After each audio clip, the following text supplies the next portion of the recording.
Hello students, welcome to today's class.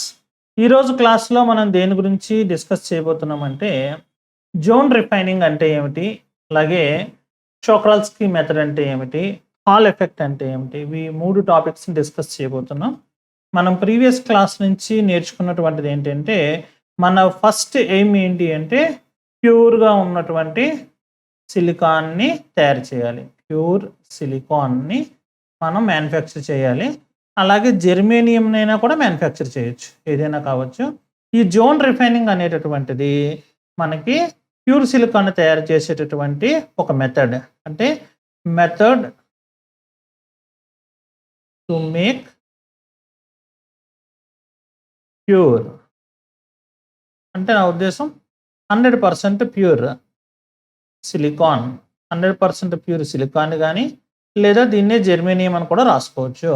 ఇది ఒక important 4 marks question అండి. చాలాసార్లు ఎగ్జామినేషన్లో దీన్ని అడిగారు. చాలా సింపుల్ ప్రాసెస్. మనం తయారు చేసినటువంటి ఈ పైన ఉన్నటువంటి సెమీ కండక్టర్ గ్రేడ్ సిలికాన్ని తీసుకుని ఈ ప్రాసెస్ అంతా మనం తయారు చేసుకుంటూ వెళ్తే మనకి మెటలర్జికల్ గ్రేడ్ సిలికాన్ వచ్చింది. నిన్న క్లాస్లో మీరు చూసినట్లయితే మెటలర్జికల్ గ్రేడ్ సిలికాన్ అనేటటువంటిది 98% ప్యూర్ సిలికాన్ వచ్చింది. ఇప్పుడు 98% ప్యూర్ కాదండి, నాకు ఎవరు కావాలని అంటున్నాను, 100% ప్యూర్ కావాలంటున్నాను. అంటే దీనిలో సహజంగా ఏం కలిసి ఉంటాయి అంటే 98% సిలికాన్ కనుక ఉన్నట్లయితే ఒక 2% కార్బన్ కలిసి ఉంటుంది. సిలికాన్కి కార్బన్కి మధ్యలో ఉన్నటువంటి తేడా ఏమిటి అంటే ఈ సిలికాన్ అనేటటువంటిదండి సుమారుగా 1425 నుంచి 1470 డిగ్రీల సెంటీగ్రేడ్ దగ్గర మోల్టెన్ స్టేట్లోకి వెళ్ళిపోతుంది, కరిగిపోతుంది సిలికాన్ అన్నది. అదే మీరు కార్బన్ కనుక తీసుకున్నారనుకోండి, ఈ కార్బను ఆక్సిజన్ లేనటువంటి సమక్షంలో అది ఏదైనా గ్యాస్గా కానీ లేదంటే ఇంకా మెల్టింగ్గా కానీ అలా మారాలి అంటే సుమారుగా 2800 డిగ్రీల సెంటీగ్రేడ్ టెంపరేచర్ కావాల్సి వస్తుంది. అంటే కార్బను మోల్టెన్ స్టేట్లోకి వెళ్ళదు సహజంగా. అదేంటండి, మేము మా ఇంట్లో చూస్తాం, బొగ్గును కాలిస్తే వెంటనే మనకి మోల్టెన్ స్టేట్ ఏంటి గ్యాసియస్ స్టేట్ వచ్చేస్తుంది. డైరెక్ట్గా బొగ్గు కాస్త బూడిదైపోయి మనకి CO2 కార్బన్ డైఆక్సైడ్ వస్తుంది కదా అని అనొచ్చు. నేను ఎప్పుడు చెప్తున్నాను ఇది ఆక్సిజన్ లేనటువంటి టైంలో అంటున్నాను. సో ఆక్సిజన్ లేకుండా కనుక చేసి మనం హీట్ చేసినట్లయితే ఇక్కడ మాట్లాడినటువంటి సిలికాన్ అయినా కార్బన్ అయినా దేనికైనా కూడా ఆక్సిజన్ లేనటువంటి సమక్షంలో సిలికాన్ అయితే 1425 నుంచి 1470 డిగ్రీల సెంటీగ్రేడ్ ఈ దగ్గరలో అది లిక్విడ్ స్టేట్లోకి మారుతుంది. కార్బన్ మాత్రం అలా మారదు. కార్బన్ అలా మారాలి అంటే నీకు సుమారుగా 2800 కంటే పైన ఉండాలి. ఓకేనా అండి. అప్పుడు కూడా పర్ఫెక్ట్గా మోల్టెన్ స్టేట్ వస్తుందని మాత్రం మనం చెప్పలేము. దానిలో ఇంకా చాలా రియాక్షన్స్ జరుగుతాయి. సో ఇప్పుడు నేను దాని గురించి చెప్పట్లేదు. కార్బన్ మాత్రం సాలిడ్ లాగానే ఉండిపోతుంది. అంటే ఇప్పుడు ఈ జోన్ రిఫైనింగ్ అనేటటువంటి దానిలో పేరును గనక మనం చూసినట్లయితే ఈ పేర్లు ఏమని ఇచ్చారండి, జోన్ అన్నారు. జోన్ అంటే ఒక పర్టికులర్ రీజియన్లో మనం హీట్ చేయటం. అంటే ఇది సపోజ్ ఒక సిలికాన్ రాడ్ అనుకో, ఈ సిలికాన్ రాడ్ని మనం ఏం చేస్తాం అంటే ఒక పర్టికులర్ జోన్లోనే హీట్ చేస్తాం. దాన్ని జోన్ అనే పేరుతో మనం మాట్లాడాం. జోన్ రిఫైనింగ్లో మనకి ముఖ్యంగా కావాల్సింది ఏంటి అంటే ఆక్సిజన్ అనేది ఉండకూడదు, లేనటువంటి విధంగా తయారు చేయాలి. ఆక్సిజన్ లేకుండా మనం తయారు చేయాలి అంటే ఎప్పుడు ఎక్స్పెరిమెంట్ చేసినా కూడా అయితే వాక్యూమ్ని క్రియేట్ చేసుకోవాలి, లేదంటే దాని లోపలికి ఏదైనా ఒక ఇనర్ట్ గ్యాస్, ఆర్గాన్ గ్యాస్ లాంటి దాన్ని లోపలికి పంపించాలి. వాక్యూమ్ని క్రియేట్ చేయడం అంటే అదంతా పెద్ద ప్రాసెస్ కాబట్టి సింపుల్గా వాళ్ళు ఏం చేస్తారంటే ఒక సిలికాన్ రాడ్ని తీసుకుని, ఎవరి సిలికాన్ రాడ్ అంటే 98% మాత్రమే ప్యూర్గా ఉన్నటువంటి సిలికాన్ రాడ్ని తీసుకుని ఈ సిలికాన్ రాడ్ని ఇలా ఒక బాక్స్లో క్లాంప్ చేస్తారు. ఈ బాక్స్ లోపలికి ఏ గ్యాస్ని పంపిస్తారు అంటే ఆర్గాన్ గ్యాస్ని దీని లోపలికి పంపిస్తారు. ఎప్పుడైతే ఈ ఆర్గాన్ గ్యాస్ దీని నిండా నిండిపోయిందో దీనిలో ఉన్నటువంటి ఆక్సిజన్ గ్యాస్ కాస్త బయటకు వచ్చేస్తుంది. అంటే ఆక్సిజన్ లేకుండా చేసి దాని నిండా ఒక ఇనర్ట్ గ్యాస్ అయినటువంటి ఈ ఆర్గాన్ గ్యాస్ని దీంట్లో ఫిల్ చేస్తారు. ఫిల్ చేసి వీళ్ళ దగ్గర ఒక సర్క్యులర్ హీటర్ ఉంటుంది. ఆ సర్క్యులర్ హీటర్ ఏమిటి అంటే ఇలా పైకి కిందకి మూవ్ అయ్యేటటువంటి అరేంజ్మెంట్ ఉంటుంది. రియల్గా నేను చూపిస్తాను అది ఎలా ఉంటుంది అనేది. ఇదిగో ఇలా ఉంటుంది. అంటే మీకు రియల్ ఎగ్జాంపుల్ గనక చూసారనుకోండి, అప్పుడు మీకు బాగా అర్థమవుతుంది. ఇక్కడ మీకు చూపిస్తున్నారు చూసారా వీళ్ళు డయాగ్రామ్‌లో? ఇక్కడ చూపించేది సిలికానే డైరెక్ట్‌గా. ఇది సిలికాన్. ఇది సిలికాన్ అన్నమాట. ఓకేనండి. ఇది సిలికాన్. ఈ సిలికాన్ తీసుకొని ఇదెవరు? Circular heater. Circular heater. దీంట్లో ఏం చేశారంటే, ఈ పైన ఒక చిన్న డోమ్ చూపిస్తున్నారు. చూసారండి ఇక్కడ? ఇలా ఒక డోమ్ ఉంది. దీనికి ఒక గ్లాస్ ఫిట్ చేసేసి ఉంటది ఇలా కిందకి. ఇలా ఒక గ్లాస్ ఫిట్ చేసేసి ఉండి, దాంట్లో ఆర్గాన్ గ్యాస్ అని నింపుతారు. ఇక్కడ వాడేటువంటి గ్లాస్ కూడా మామూలు గ్లాస్ కాదండి. క్వార్ట్జ్ గ్లాస్ వాడతారు. క్వార్ట్జ్ గ్లాస్ అయినట్లయితే గనక 1670 డిగ్రీల సెంటీగ్రేడ్ దాకా కరగదండి క్వార్ట్జ్ గ్లాస్. ఇక్కడ ఈ సర్క్యులర్ హీటర్ తోటి ఏం చేస్తారంటే, సుమారుగా 1000 డిగ్రీల సెంటీగ్రేడ్ వరకు హీట్ చేస్తారు. 1000 డిగ్రీ సెంటీగ్రేడ్స్‌కి మనం దీన్ని హీట్ చేస్తే ఇలా ఎర్రగా కాలిపోయినట్టుగా అవుతుంది. మీకు అనిపిస్తుందండి ఇనుము కాలిపోతే ఎలా అవుతుంది? అలా ఇక్కడ సిలికాన్ అనేది రెడ్‌గా అయిపోతుంది. పెద్దది చేసి చూపిస్తాను చూడండి. ఇదిగోండి ఇలా ఎర్రగా కాలిపోతూ ఉంటుంది. పూర్తిగా కరిగిపోయిందా సార్ ఈ ఏరియాలో? పూర్తిగా కరగలేదండి. ఆల్మోస్ట్ కరిగినటువంటి మోల్టెన్ స్టేట్‌లోకి మారుతుంది. ఈ మోల్టెన్ స్టేట్‌లో ఇప్పుడు ఈ ఎర్రగా కాలినటువంటి ఈ సిలికాన్‌లో ఎవరుంటారు అంటే మోల్టెన్ సిలికాన్. మోల్టెన్ సిలికాన్ అంటే కరిగిపోతున్నటువంటి సిలికాను మరియు దీని లోపల ఇలా కార్బన్ డిపాజిట్స్ ఉంటాయి. బ్లాక్ కలర్‌తో వేద్దాం. బ్లాక్ కలర్ వేస్తే కార్బన్ ఇవన్నీ దీని లోపల ఉన్నటువంటి బొగ్గు పార్టికల్స్ అనమాట. ఇలా కార్బన్ డిపాజిట్స్ ఉంటాయి. ఇలా కార్బన్ డిపాజిట్స్ ఉన్నప్పుడు ఏమవుతాయంటే, ఈ కార్బన్ డిపాజిట్ సాలిడ్ కాబట్టి, ఇప్పుడు ఇక్కడ తీసుకున్నటువంటి సిలికాన్ కాస్త ఆల్మోస్ట్ లిక్విడ్ స్టేట్‌లో ఉంది కాబట్టి, ఈ డిపాజిట్స్ అన్నీ కూడా కార్బన్ డిపాజిట్స్ ఇలా కిందకే వచ్చేస్తాయి. అంటే ఈ సర్క్యులర్‌లో ఎంతవరకైతే హీట్ చేసావో ఈ జోన్‌లో, ఆ జోన్‌లో ఇవి కిందకొస్తాయి. ఓకేనా? అర్థమైందండి. అంటే మలినాలు కిందకొచ్చాయి. ప్యూర్‌గా ఉన్న సిలికాన్ ఏమవుతుంది అంటే, తిరిగి పైన రీక్రిస్టలైజ్ అవుతుంది. అంటే తిరిగి మళ్ళీ గట్టి పడుతూ ఉంటుంది. ఎప్పుడు? ఈ సర్క్యులర్ కాయిల్‌ని ఇలా కిందకు దింపుతారు స్లోగా. వేరే కలర్‌తో చూపిద్దాం. ఈ సర్క్యులర్ కాయిల్ పైకి ఇలా క్రిందకి మూవ్ అయ్యేటటువంటి అవకాశం ఉంది. మీకు కనిపిస్తుందండి? ఈ రాడ్‌ని ఆధారం చేసుకొని మూవ్ అవుతుంది సర్క్యులర్ కాయిల్. ఈ సర్క్యులర్ కాయిల్‌ని ఇలా మనం కిందకి తీసుకొస్తాము. ఎప్పుడైతే కిందకి తీసుకొచ్చామో ఇక్కడ ఎర్రగా కాలింది కాస్త ఏమవుతుందండి? తిరిగి చల్లారటం మొదలుపెడుతుంది. చల్లారినప్పుడు ఈ సిలికాన్ అంతా ఈ పైన ఏరియాలో తిరిగి గట్టి పడుతుంది. ఇలా మలినాలు ఆ జోన్‌లో కిందకొస్తాయి. మళ్ళా దీన్ని కిందకి తీసుకొచ్చి మళ్ళా వేడి చేసినప్పుడు మరలా ఆ ఏరియాలో ఉన్నటువంటి ఆ సిలికాన్ కాస్త కరుగుతుంది. మళ్ళీ మలినాలు కిందకొస్తాయి. మలినాలు అంటే దానిలో ఉన్నటువంటి ఇంప్యూరిటీస్‌గా ఉన్నటువంటి కార్బన్ పార్టికల్స్ ఏవైతే ఉన్నాయో, ఆ కార్బన్ పార్టికల్స్ ఇలా కిందకైనా రావచ్చండి దీని లోపల. ఇలా సైడ్స్‌కి కూడా రావచ్చు. అంటే ఈ చివర్లకు కూడా రావచ్చు. సరే కిందకొస్తున్నాయని మాత్రం మనం గుర్తుపెట్టుకుందాం. ఇలా మలినాలన్నీ కూడా కిందకి వచ్చేస్తాయి.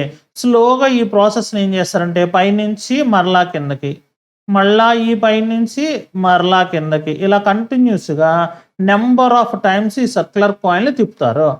తిప్పినప్పుడు ఏమవుతుంది? ఇక్కడ ఒకసారి చూడండి. ఇక్కడ చిన్న జోన్స్ వేశాను మీకు తెలిసిపోతుంది. ఇది జెర్మేనియం అని రాశారు. నేను సిలికాన్‌కి చెప్తున్నా. ఈ రెండిటికి ఒకటే ప్రాసెస్. ఇదిగో ఇదెవరు? Circular heater. ఈ సర్క్యులర్ హీటర్‌ని హీట్ చేస్తే ఏమైంది? ఇక్కడ చిన్న చుక్కలు చుక్కలుగా నల్లగా చూపించారు చూసారా? ఇక్కడ కనిపిస్తున్నాయండి. ఈ బ్లాక్ స్పాట్స్ అన్నీ ఎవరండి? కార్బన్ డిపాజిట్స్ అన్నమాట. సో ఇది ఎవరు? ఏ zone? Molten zone containing impurities. స్లోగా ఈ రాడ్‌ని ఇలా అంటే ఈ సర్క్యులర్ కాయిల్‌ని ఇటు నుంచి ఇటు ఇలా తీసుకువెళ్తారు.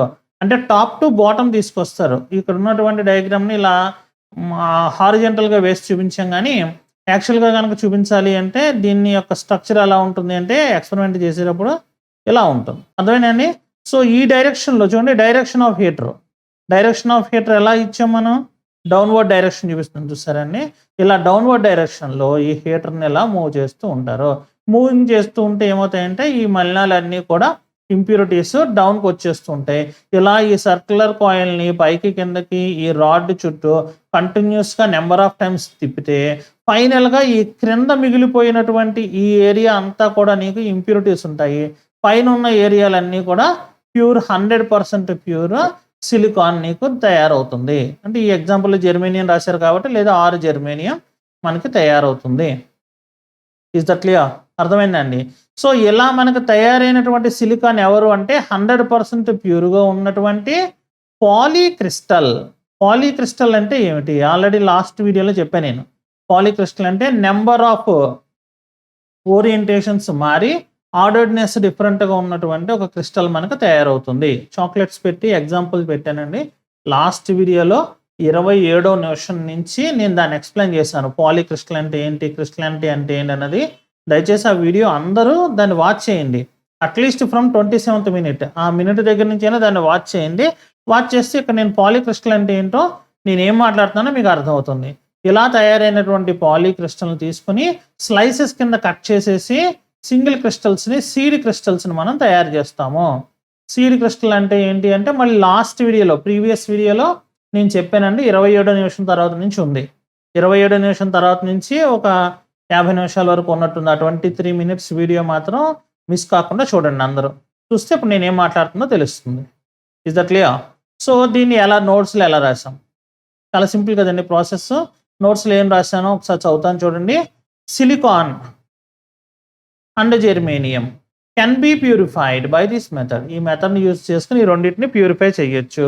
In this method a particular zone of metal is melted. ఒక పర్టిక్యులర్ జోన్‌ని తీసుకొని దాన్ని మనం మెల్టింగ్ చేస్తాము. Whenever molten metal recrystallizes. ఇది మళ్ళా తిరిగి క్రిస్టల్‌గా మారుతూ ఉన్నప్పుడు ఇప్పుడు ఈ సర్క్యులర్ కాయిల్ తీసుకున్నటువంటి దాన్ని గనక మనం ఇలా కిందకి తీసుకొచ్చేసాం అనుకోండి. ఈ సర్క్యులర్ కాయిల్‌ని ఇలా సర్క్యులర్ కాయిల్‌ని కింద తీసుకొస్తున్నప్పుడు ఇది రీక్రిస్టలైజేషన్ జరుగుతుంది పైన ఉన్నటువంటి మెటల్. ఆ రీక్రిస్టలైజ్ అయినప్పుడు pure crystals are formed and impurities are left over. ఇంప్యూరిటీస్‌ని వదిలేసుకొని ఓన్లీ సిలికాన్ మాత్రం క్రిస్టలైజ్ అవ్వటం స్టార్ట్ అవుతుంది.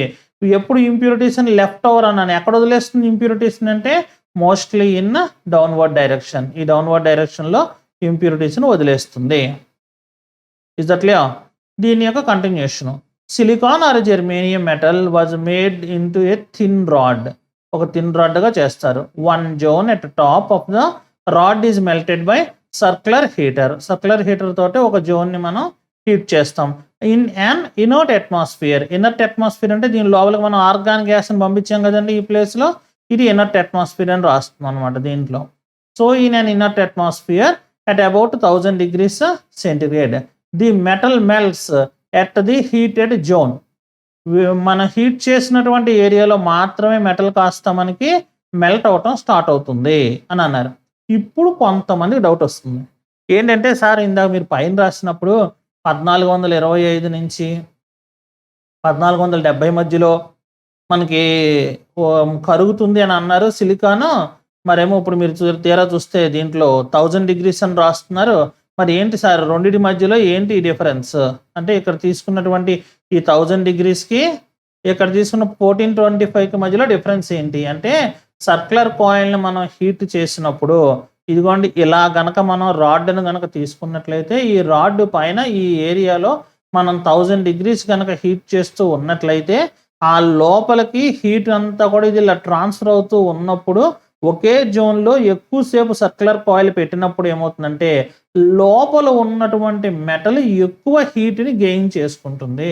అప్పుడు స్లోగా దాని యొక్క టెంపరేచర్ మనం 1000 హీట్ చేసినప్పటికీ అది గెయిన్ చేసేటువంటి హీట్‌లో చేంజెస్ ఉంటాయి. అంతేకాకుండా ఒకేసారి మనం 1425 డిగ్రీల సెంటిగ్రేడ్‌కి హీట్ చేస్తే ఈ ప్లేస్‌లో మెల్ట్ అయిపోయి రాడ్ కట్ అయిపోతుంది. 2 ముక్కలైపోతుంది రాడ్. ఎందుకంటే అక్కడ కరిగిపోతుంది కాబట్టి. ఒక కొవ్వొత్తిని మనం కరిగిస్తూ ఉన్నట్లయితే ఎలా అయితే కట్ అయిపోతుందో అలా కట్ అయిపోతుంది కాబట్టి 1000 డిగ్రీ సెంటిగ్రేడ్‌కి హీట్ చేస్తూ ఉంటారు. అది బాగా మెల్ట్ అయిపోతుంది అనుకున్నప్పుడు మళ్ళీ టెంపరేచర్ కొంచెం కొంచెం చేంజ్ చేసుకుంటూ ఉంటారు.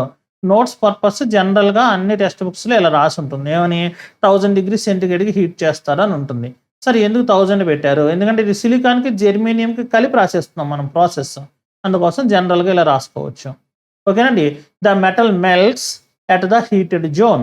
హీటెడ్ జోన్ దగ్గర మెటల్ కాస్త మెల్ట్ అవుతుంది. The heater gradually moves from top to bottom. పైనుంచి కిందకి ఈ హీటర్‌ని మూవ్ చేస్తారు. మూవ్ చేసినప్పుడు ఏమవుతుందంటే pure metal crystallizes and impurities move down. Impurities కిందకి వచ్చేస్తాయి. ఆర్ లేకపోతే move to adjacent parts of the rod. రాడ్‌కి ఇరుపక్కల కూడా ఇంప్యూరిటీస్ అతుక్కోవచ్చు. తప్పులేదు అలా కూడా జరిగే అవకాశాలు ఉన్నాయి. ఓకేనండి. The metal present in the upper region is highly pure. పైన ఉన్నటువంటి మెటల్ అప్పర్ రీజియన్‌లో ఉన్న మెటల్ హైలీ ప్యూర్‌గా ఉంటుంది. ఇప్పుడు మళ్ళీ కొంచెం అడ్వాన్స్డ్ లెర్నర్స్‌కి డౌట్ వస్తుంది. సార్ ఇలా మీరు మెటల్ రాడ్ తీసుకున్నారు బావుంది. ఈ రాడ్ పక్కకి గనక ఇంప్యూరిటీస్ వచ్చేసి ఇలా చేరినియి అనుకోండి. ఈ ఎడ్జెస్‌లో గనక ఇంప్యూరిటీస్ ఉండిపోయినాయి అనుకోండి ఇందాక మీరు చెప్పినప్పుడు, అప్పుడు మన పరిస్థితి ఏంటండి అంటే ఈ రాడ్‌ని తయారు చేసిన తర్వాత అండి మళ్ళీ దీన్ని కట్ చేస్తారు ఇలా. దీన్ని డ్రిల్ చేస్తారు. అంటే నా ఉద్దేశ్యం ఏమనాలి గ్రైండ్ చేస్తారు. కరెక్ట్ మాట అయితే గ్రైండ్. దీన్ని గ్రైండింగ్ చేస్తారు. ఈ చుట్టూతా దీనికి ఒక లేయర్‌ని గ్రైండ్ చేసేస్తారు. నీకు అందులో ఇంప్యూరిటీస్ ఉన్నా లేకపోయినా. ఎందుకంటే డౌట్ లేకుండా ఉండాలని చెప్పేసి. అప్పుడు గ్రైండ్ చేసినప్పుడు ఏమవుతుంది అంటే, ఈ చివర మీరు చెప్పేటువంటి ఇంప్యూరిటీస్ ఏమన్నా ఉన్నట్లయితే అవి కాస్త పోతాయి. అలాగే చివర ఉన్నటువంటి రాడ్‌ని కూడా కట్ చేసేసి, ప్యూర్‌గా పైన ఉన్నటువంటి రాడ్‌ని మాత్రమే మనం తీసుకోవటం జరుగుతుంది. Is that clear? అలా తీసుకుంటారు. The upper part of the metal rod is cut. చూడండి అప్పర్ పార్ట్‌ని కట్ చేసుకుంటారు. Used to make semiconductors. However the metal obtained in zone refining process will be polycrystalline. వచ్చినటువంటిది మాత్రం పాలీక్రిస్టలైన్ మెటల్ మాత్రమే మనకి వస్తుంది. సింగిల్ క్రిస్టల్ మెటల్ అయితే మనం ఫార్మ్ చేయలేము. మళ్ళీ ఇంకోసారి చెప్తున్నా. సింగిల్ క్రిస్టల్, పాలీక్రిస్టల్ అంటే నేను ప్రీవియస్ వీడియోలో చెప్పానండి. ఆ వీడియో మీరు ఒకసారి వాచ్ చేయండి. నేను డిస్క్రిప్షన్‌లో ఆ వీడియో లింక్ మళ్ళీ ఇస్తాను. అంటే ఎవరికన్నా ప్రీవియస్ అంటే అది ఏ వీడియోనో అని ఎతుక్కునే పని లేకుండా నేను డిస్క్రిప్షన్‌లో కూడా ప్రీవియస్ వీడియో లింక్ ఇస్తాను. ఆ వీడియో లింక్‌లో 27వ నిమిషం దగ్గర నుంచి చూస్తే సరిపోతుంది. So, to make useful semiconductor వేఫర్స్‌ని తయారు చేయడానికి సెమీకండక్టర్ వేఫర్స్ అంటే మనం లాస్ట్ వీడియోలోనే మాట్లాడాం మళ్ళీ. ఇలా మనం సర్కిల్ తీసుకొని ఇలా ఒక కట్టింగ్ ఉంటుంది. లేదా ఇలా మనం తీసుకున్నప్పుడు 2 కటింగ్స్ ఉండి ఎలా ఉంటుంది. వీటిని మనం తయారు చేయాలంటే ఈ మెటల్ రాడ్‌ని తీసుకొని వాటిని తయారు చేస్తాము. దీన్ని సెమీకండక్టర్‌ని 100% ప్యూర్ తయారు చేసాము. ఇప్పుడు ప్రస్తుతం మనం. కాపోతే ఇది ఎవరండి పాలీక్రిస్టల్. పాలీక్రిస్టల్‌ని నువ్వు ఎలా మార్చాలని ప్రయత్నం చేస్తున్నావంటే సింగిల్ క్రిస్టల్‌గా మార్చాలని అనుకుంటే గనక సింగిల్ క్రిస్టల్‌గా మార్చటం కోసం అంటే పెద్దది రాడ్ సింగిల్ క్రిస్టల్ రాడ్‌ని తయారు చేయడానికి మనకు ఒక ప్రాసెస్ ఉంది. ఆ ప్రాసెస్‌నే షాక్రాల్స్కీ ప్రాసెస్ అని చెప్పేసి అంటారు. స్పెల్లింగ్ మాత్రం ఇలాగే ఉంటుందండి. ఇలాగే గుర్తుపెట్టుకోవాలి. కానీ చదవటం మాత్రం షాక్రాల్స్కీ ప్రాసెస్ అని చెప్పేసి చదువుతాం. CZOCHRALSKI దీని పేరు షాక్రాల్స్కీ ప్రాసెస్. ఈ షాక్రాల్స్కీ ప్రాసెస్‌లో ఏం తయారు చేయబోతున్నాం అంటే మనం నెక్స్ట్ దీని నుంచి మనం పాలీక్రిస్టల్ నుంచి ఒక చిన్న వేఫర్‌ని కట్ చేసుకొని ఫైనల్‌గా ఒక సింగిల్ క్రిస్టల్ పెద్ద క్రిస్టల్‌ని మనం తయారు చేసే ప్రయత్నం చేస్తాము. అది ఈ షాక్రాల్స్కీ ప్రాసెస్. ఈ షాక్రాల్స్కీ ప్రాసెస్‌లో మనం సింగిల్ క్రిస్టల్‌ని లాంగ్ లెంత్ ఉన్నటువంటి సింగిల్ క్రిస్టల్‌ని తయారు చేస్తాం. అంటే ఉదాహరణకి 100 అనేటటువంటి ప్లేన్ ఉన్నటువంటి సింగిల్ క్రిస్టల్‌ని తయారు చేయాలి. ఈ 100 ప్లేను, 111 ప్లేను కూడా నేను ప్రీవియస్ వీడియో లెక్చర్‌లో ఎక్స్‌ప్లెయిన్ చేశాను వీటి గురించి. సో, ఈ 100 ప్లేన్‌ని మనం తయారు చేయాలి అని అనుకున్నప్పుడు ఫస్ట్ ఆఫ్ ఆల్ మనం ఏం చేయాలంటే 100 ప్లేన్ ఉన్నటువంటి ఒక సింగిల్ క్రిస్టల్‌ని ఇందాక మనం ఇక్కడ జోన్ రిఫైనింగ్ ప్రాసెస్‌లో తయారు చేసినటువంటి ఈ సిలికాన్ రాడ్‌లో అది ఎక్కడ ఉంది అనేది మైక్రోస్కోప్‌లో అబ్జర్వ్ చేసి, XRD స్టడీస్ చేసి, ఆ చిన్న క్రిస్టల్ ఒకదాన్ని ప్యూర్‌గా ఉన్నదాన్ని బయటకి కట్ చేసి తీసుకుంటారు. అంటే ఉదాహరణకి నేను దీనిలోంచి ఒక స్మాల్ పీస్ బయటకి తీసుకున్నాను. నేను దాని యొక్క టాప్ వ్యూ చూపిస్తున్నానండి. ఇలా ఒక రౌండ్‌గా ఉండి ఒక చిన్న స్ట్రైట్ లైన్ ఉండే విధంగా నేను కటింగ్ చేసి ఒక సిలికాన్‌ని తీసుకున్నాను. ఎవరు ఈ సిలికాను? ఈ సిలికాన్ యొక్క ప్లేన్ ఏంటి అంటే 100 అనేటువంటి ప్లేన్ ఉన్నటువంటి సిలికాన్ నేను తీసుకున్నాను. మళ్ళీ 100 అంటే ఏమిటి అని అంటే దీన్ని మళ్ళీ మిల్లర్ ఇండిసెస్, వీస్ ఇండిసెస్ అని చాలా ఉంటుంది. అవన్నీ కాకుండా నేను చాక్లెట్స్ తీసుకొని నేను లాస్ట్ క్లాస్‌లో ఎక్స్‌ప్లెయిన్ చేశాను ఈ ప్లేన్స్ గురించి. సో, ఇలాంటి ఒక ప్యూర్‌గా ఉన్నటువంటి ఇది ఎవరండి 100% ప్యూర్‌గా ఉన్నదాన్ని తీసుకున్నాను. దీన్ని ఏమంటారంటే సీడ్ క్రిస్టల్ అని చెప్పేసి అంటారు. ఏం పిలుస్తారండి? Seed crystal. ఇప్పుడు మనం పైన తయారు చేస్తున్నటువంటి సిలికాన్ రాడ్ ఉంది కదా! మిగతా సిలికాన్ రాడ్. ఇంప్యూరిటీస్ అన్నీ తీసేసి మనం అంతా తీసుకున్నటువంటి సిలికాన్ రాడ్. నేను ఒక చిన్న సిలికాన్ రాడ్ ఇక్కడ ఏస్తాను. వేస్తే మీకు అర్థమవుతుంది నేనేం మాట్లాడుతున్నా. ఇలా ఒక సిలికాన్ రాడ్ ఉందండి. ఈ సిలికాన్ రాడ్ ఎవరంటే జోన్ రిఫైనింగ్‌లో మనకి తయారు చేసినటువంటి ప్యూర్‌గా 100% ప్యూర్‌గా ఉన్నటువంటి పాలీక్రిస్టలైన్ సిలికాన్ రాడ్ అండి. అంటే పాలీక్రిస్టలైన్ సిలికాన్ రాడ్ ఉంది. నేను దీన్ని తీసుకొచ్చి ఏం చేస్తానంటే ఇలా ఒక వెసల్ తీసుకుంటాను. దీన్ని క్రూసిబుల్ అని చెప్పేసి అంటారండి. ఇది ఎవరండి? క్రూసిబుల్. CRUCIBLE crucible. ఇక్కడ రాసాను చూడండి క్రూసిబుల్. క్రూసిబుల్ అంటే ఏంటంటే ఇలా మొట్టమొదటిగా దీని చుట్టూ ఇలాగ ఒక గ్రాఫైట్ వాల్ ఉంటుందండి. ఇక్కడ చూడండి గ్రాఫైట్ ససెప్టార్ అని చెప్పేసి రాసింది చూసారండి. గ్రాఫైట్ వాల్ ఉంటుంది. దీని లోపల క్వార్ట్జ్ తోటి కోటింగ్ చేస్తారు. వీళ్ళు ఎవరండి కోటింగ్? క్వార్ట్జ్ అనేటటువంటి దానితోటి దీని లోపల కోటింగ్ చేస్తారు. క్వార్ట్జ్ అంటే ఏమీ లేదండి. ఫ్యూజర్ సిలికా క్రూసిబుల్ ఇది. ఈ సిలికా క్రూసిబుల్ 100% ప్యూర్‌గా ఉన్నటువంటి సిలికా అంటే SiO2 100% ప్యూర్‌గా ఉన్నటువంటి సిలికా ఉంటుంది. దీన్ని క్వార్ట్జ్ అని చెప్పేసి అంటారు. ఈ క్వార్ట్జ్ అనేటటువంటిది సుమారుగా 1670 ఆ టెంపరేచర్ లాగా అంటే 1670 డిగ్రీ సెంటీగ్రేడ్. 1670 డిగ్రీ సెంటీగ్రేడ్ సుమారుగా ఆ టెంపరేచర్ వరకు ఈ క్వార్ట్జ్ అనేది కరగదు. అలాంటి దాని లోపలికి ఏం చేస్తామంటే దీని లోపలికి ఇందాక మనం ఒక రాడ్ తీసుకున్నాం చూసారండి సిలికాన్ రాడ్. ఇక్కడ మనం రాసుకున్నాం ఈ సిలికాన్ రాడ్. ఈ సిలికాన్ రాడ్‌ని తీసుకొచ్చి దీని లోపల ఏసేస్తారు. ఇది ఆ సిలికాన్ రాడ్ అనమాట. ఇక్కడ నీకు చూపిస్తుంది. వేసేసి దీన్ని ఏం చేస్తారంటే చుట్టూ కూడా RF కాయిల్స్ ఉంటాయి. RF కాయిల్స్ అంటే రేడియో ఫ్రీక్వెన్సీ జనరేట్ చేసేటువంటి కాయిల్స్. ఈ కాయిల్స్ తోటి ఈ వెసల్ లోపలికి హీటింగ్ చేస్తారు. హీట్ చేసినప్పుడు దీని లోపల టెంపరేచర్ ఎంత ఉండేలాగా మెయింటైన్ చేస్తారంటే సుమారుగా 1425 డిగ్రీ సెంటీగ్రేడ్ అంటే ఎక్కడైతే సిలికాన్ మనకు కరిగిపోతుందో ఆ కరిగిపోయేటటువంటి టెంపరేచర్ వరకు దీన్ని చేస్తారు. సో ఇప్పుడు ఇక్కడ మీకు చూపిస్తున్నటువంటి ఇదంతా కూడా ఎవరు అంటే మోల్టెన్ సిలికాన్, కరిగిపోయినటువంటి సిలికాన్. ఈ మోల్టెన్ సిలికాన్ ఆ టెంపరేచర్ దగ్గర ఏమవుతుందంటే ఆక్సిజన్ గ్యాస్ తోటి రియాక్ట్ అయిపోతుంది ఎయిర్‌లో ఉంటే గనక. అందుకోసం ఇది ఎయిర్ తోటి కాంటాక్ట్‌లోకి రాకుండా ఉండాలని చెప్పేసి దీనిపైన ఒక క్యాపింగ్ వేస్తారు. ఎవరండి? బోరాన్ ట్రైఆక్సైడ్ క్యాపింగ్ వేసి దీన్ని మొత్తం ఈ తీసుకున్నటువంటి వెసల్ అంతటిని కూడా ఆర్గాన్ గ్యాస్ యొక్క ఫ్లోలో ఉంచేస్తారు. అంటే ఒక ఇనర్ట్ గ్యాస్ యొక్క అట్మాస్ఫియర్‌లో గనక ఉన్నట్లయితే ఆక్సిజన్ గ్యాస్ దీని లోపలికి రాదు కాబట్టి ఈ లోపల ఉన్నటువంటి ప్యూర్ సిలికాన్ అనేటటువంటిది ఎట్టి పరిస్థితుల్లో ఆక్సిజన్ లేదు కాబట్టి దేనితోనూ రియాక్ట్ అయ్యేటటువంటి అవకాశం లేకుండా తయారు చేస్తారు. అంటే ఇప్పుడు మనం దీన్ని కరిగించాం. మోల్టెన్ స్టేట్‌లో తీసుకున్నాం సిలికాన్‌ని. ఏ సిలికాన్‌ని మనం తీసుకున్నామంటే 100% ప్యూర్‌గా ఉన్నటువంటి పాలీక్రిస్టలైన్ సిలికాన్‌ని తీసుకొని కరిగించాము.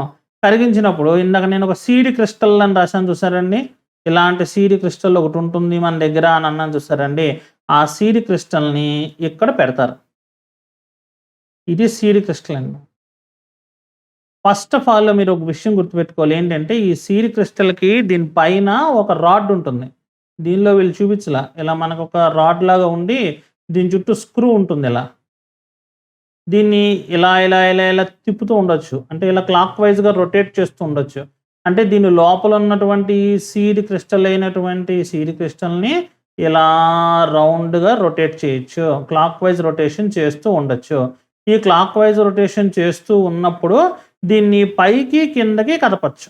ఇలా పైకి, కిందకి తీసుకెళ్ళొచ్చు. అంటే నా ఉద్దేశ్యం ఏంటంటే మనం నట్టు, బోల్ట్ టెక్నాలజీ చూసాం అనుకోండి. ఇలా ఒక నట్ ఉంది. దీనికి ఏంటి ఇలా ఉంటుంది కదండీ. ఇలా రౌండ్‌గా చిన్న గ్రూవ్ సెట్టింగ్ ఉంటుంది. దీనిపైన నువ్వేం చేస్తావంటే ఒక బోల్ట్‌ని ఎక్కించొచ్చు. అంటే సపోజ్ ఇలా ఒక బోల్ట్ ఎక్కించొచ్చు. ఎక్కించి ఈ స్క్రూని తిప్పుతూ ఉన్నామనుకో, రొటేట్ చేస్తున్నామనుకో, ఈ బోల్ట్‌ని ఆధారం చేసుకొని ఈ స్క్రూ ఇలా వెనక్కొస్తది.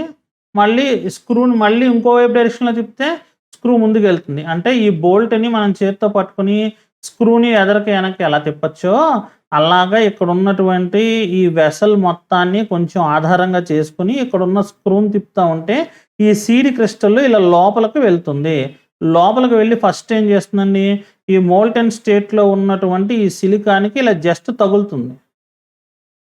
ఆ సీడ్ క్రిస్టల్. అంటే ఇక్కడ నేను వేసేది ఈ పైన ఉన్నదే.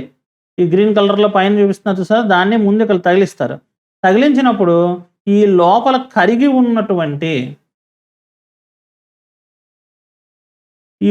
కరిగిపోయి ఉన్నటువంటి ఈ సిలికాన్ ఏం చేస్తుందంటే ఈ సీడ్ క్రిస్టల్‌ని దీన్ని చూసి దానికి ఎలాంటి అరేంజ్‌మెంట్ ఉందో, అంటే ఎలాంటి 100 ప్లేన్‌లో ఉందో, అలాంటి ప్లేన్‌లోనే ఇక్కడున్న యాటమ్స్ అన్నీ వెళ్ళి అలా ఉండేలాగా, అదే ఫేజ్ ఉండేలాగా దీనికి అతుక్కుంటం స్టార్ట్ అవుతాయి. సో, ఎప్పుడైతే దీనికి ఇది అతుక్కుంటం స్టార్ట్ అయిందో, మెల్లగా ఈ ప్లేస్‌లో నీకు ఎవరవుతుంటారు, ఈ మోల్టెన్ స్టేట్‌లో ఉన్నటువంటి ఈ సిలికాన్ కాస్త క్రిస్టలైజ్ అవుతూ ఉంటుంది. క్రిస్టలైజ్ అవుతూ ఉన్నప్పుడు స్లోగా ఈ స్క్రూని మూవ్ చేస్తూ ఉంటారు. మూవ్ చేస్తూ ఉంటే ఇక్కడున్న సీడ్ క్రిస్టల్ ఇలా పైకి రావటం స్టార్ట్ అవుతుంది. ఇది ఎప్పుడైతే పైకి రావడం స్టార్ట్ అయిందో దీంట్లో ఉన్న లిక్విడ్ అంతా కూడా దానికి అంటుకుంటూ దీని యొక్క ప్లేన్‌లోని ఇలా పైకి వస్తూ ఉంటుంది. సో, ఇలాంటి క్యాప్ లోపల మనకి ఒక క్రిస్టల్ మనకి డెవలప్ అవ్వటం స్టార్ట్ అవుతుంది. అంటే మనం చేసినటువంటి ప్రాసెస్ ఏంటి అంటే, ఇలా తీసుకున్నటువంటి ఈ ప్యూర్ ఇలా ఉన్నటువంటి 100% ప్యూర్‌గా ఉన్నటువంటి సిలికాన్‌ని కరిగించేసి, మళ్ళా తిరిగి మనం దాన్ని రీక్రిస్టలైజేషన్ చేస్తున్నాం. మళ్ళా తిరిగి ఆ క్రిస్టల్‌ని ఫార్మ్ చేస్తున్నాం. ఫార్మ్ చేసేటప్పుడు మరి అక్కడ ఫార్మ్ అయిందని, ఇక్కడ ఫార్మ్ అయిన దానికి తేడా ఏంటి అంటే, అక్కడ ఫార్మ్ అయినటువంటి ఈ సిలికాన్ క్రిస్టల్‌లో పాలీక్రిస్టలైన్ ఉంటుంది. పాలీక్రిస్టలైన్ అంటే దీంట్లో 100 ప్లేన్స్ ఉంటాయి, 111 ప్లేన్స్ ఉంటాయి, లేదా 010 ప్లేన్స్ ఉంటాయి. ఎప్పుడు ఇవన్నీ దేంట్లో జోన్ రిఫైనింగ్‌లో చేసినటువంటి దాంట్లో ఇలా ఉంటాయి. అదే ఈ మెథడ్‌లో గనక తీసుకున్నట్లయితే మనం ఇక్కడ ఏ ప్లేన్ అయితే మనం సీడ్ క్రిస్టల్‌ని ఇచ్చామో, ఇక్కడ ఇచ్చినటువంటి సీడ్ క్రిస్టల్ గనక 100 ప్లేన్ అని గనక ఇచ్చినట్లయితే సేమ్ అదే ఉన్నటువంటి క్రిస్టల్ మనకి తయారవుతుంది. అంటే ఇప్పుడు దీనిలో తయారైనటువంటిది కూడా ఇలాంటి రాడ్డే మనకు తయారవుతుంది. సిలికాన్ రాడ్డే వస్తుంది బయటికి. ఈ సిలికాన్ రాడ్ గనక నువ్వు ఏ ప్లేస్‌లో దీన్ని కట్ చేసి చూసుకున్నా కూడా దీనిలో 100 ప్లేన్ మాత్రమే ఉంటుంది. వేరే ప్లేన్ ఉండదు. అంటే నువ్వు సీడ్ క్రిస్టల్‌లో ఏ ప్లేన్‌నైతే తీసుకున్నావో అదే ప్లేన్ ఇక్కడికొస్తుంది. ఇక్కడ 111 తీసుకుంటే ఇక్కడ కూడా 111 ఉన్నటువంటి ప్లేన్ వస్తుంది. ఇలా తయారైనటువంటి సిలికాను 100% ప్యూర్‌గా ఉంటుంది. ఇది పాలీ కాదు. ఏమని మాట్లాడాలి దీన్ని? సింగిల్ క్రిస్టల్ అని చెప్పేసి మాట్లాడాలి. ఇప్పుడు మీకు ఈ డయాగ్రామ్‌లో చూపిస్తున్నటువంటి ఈ సింగిల్ క్రిస్టల్ ఏదైతే ఉందో, అంటే దీన్ని తయారు చేస్తున్నాం చూసారండి? ఇది మామూలుగా చిన్నగా తయారు చేయరండి. సుమారుగా ఒక 100 కేజీలు ఒకేసారి తయారు చేస్తారు. చాలా సిలికాన్ రాడ్స్ పెద్ద రాడ్స్‌ని ఇలా తయారు చేసి ఉంచి, వాటిని తీసుకువెళ్ళి మనం ఇండస్ట్రీలో యూజ్ చేయటం స్టార్ట్ చేస్తాము. నేను ప్రీవియస్ క్లాస్‌లో చెప్పినప్పుడు 3 వీడియోస్ ఇచ్చాను మీకు డిస్క్రిప్షన్. దానిలో ఫస్ట్ వీడియో చూడండి. అంటే 3 వీడియోస్ 1, 2, 3 అని చెప్పేసి డిస్క్రిప్షన్‌లో ఇచ్చాను. ఆ డిస్క్రిప్షన్‌లో ఇచ్చిన ఫస్ట్ వీడియో ఒక 5 మినిట్స్ వీడియో ఉంది ప్రీవియస్ క్లాస్‌లోని. ఆ వీడియో గనక చూసినట్లయితే ఎలా ఇవి ఎలక్ట్రిసిటీని కండక్ట్ చేస్తాయి, వేడి చేస్తే సిలికాన్ ఎలా ఎలక్ట్రిసిటీని కండక్ట్ చేస్తుందన్న విషయాన్ని కూడా ఒక సైంటిస్ట్ గారు చాలా బాగా చేసి చూపించారు.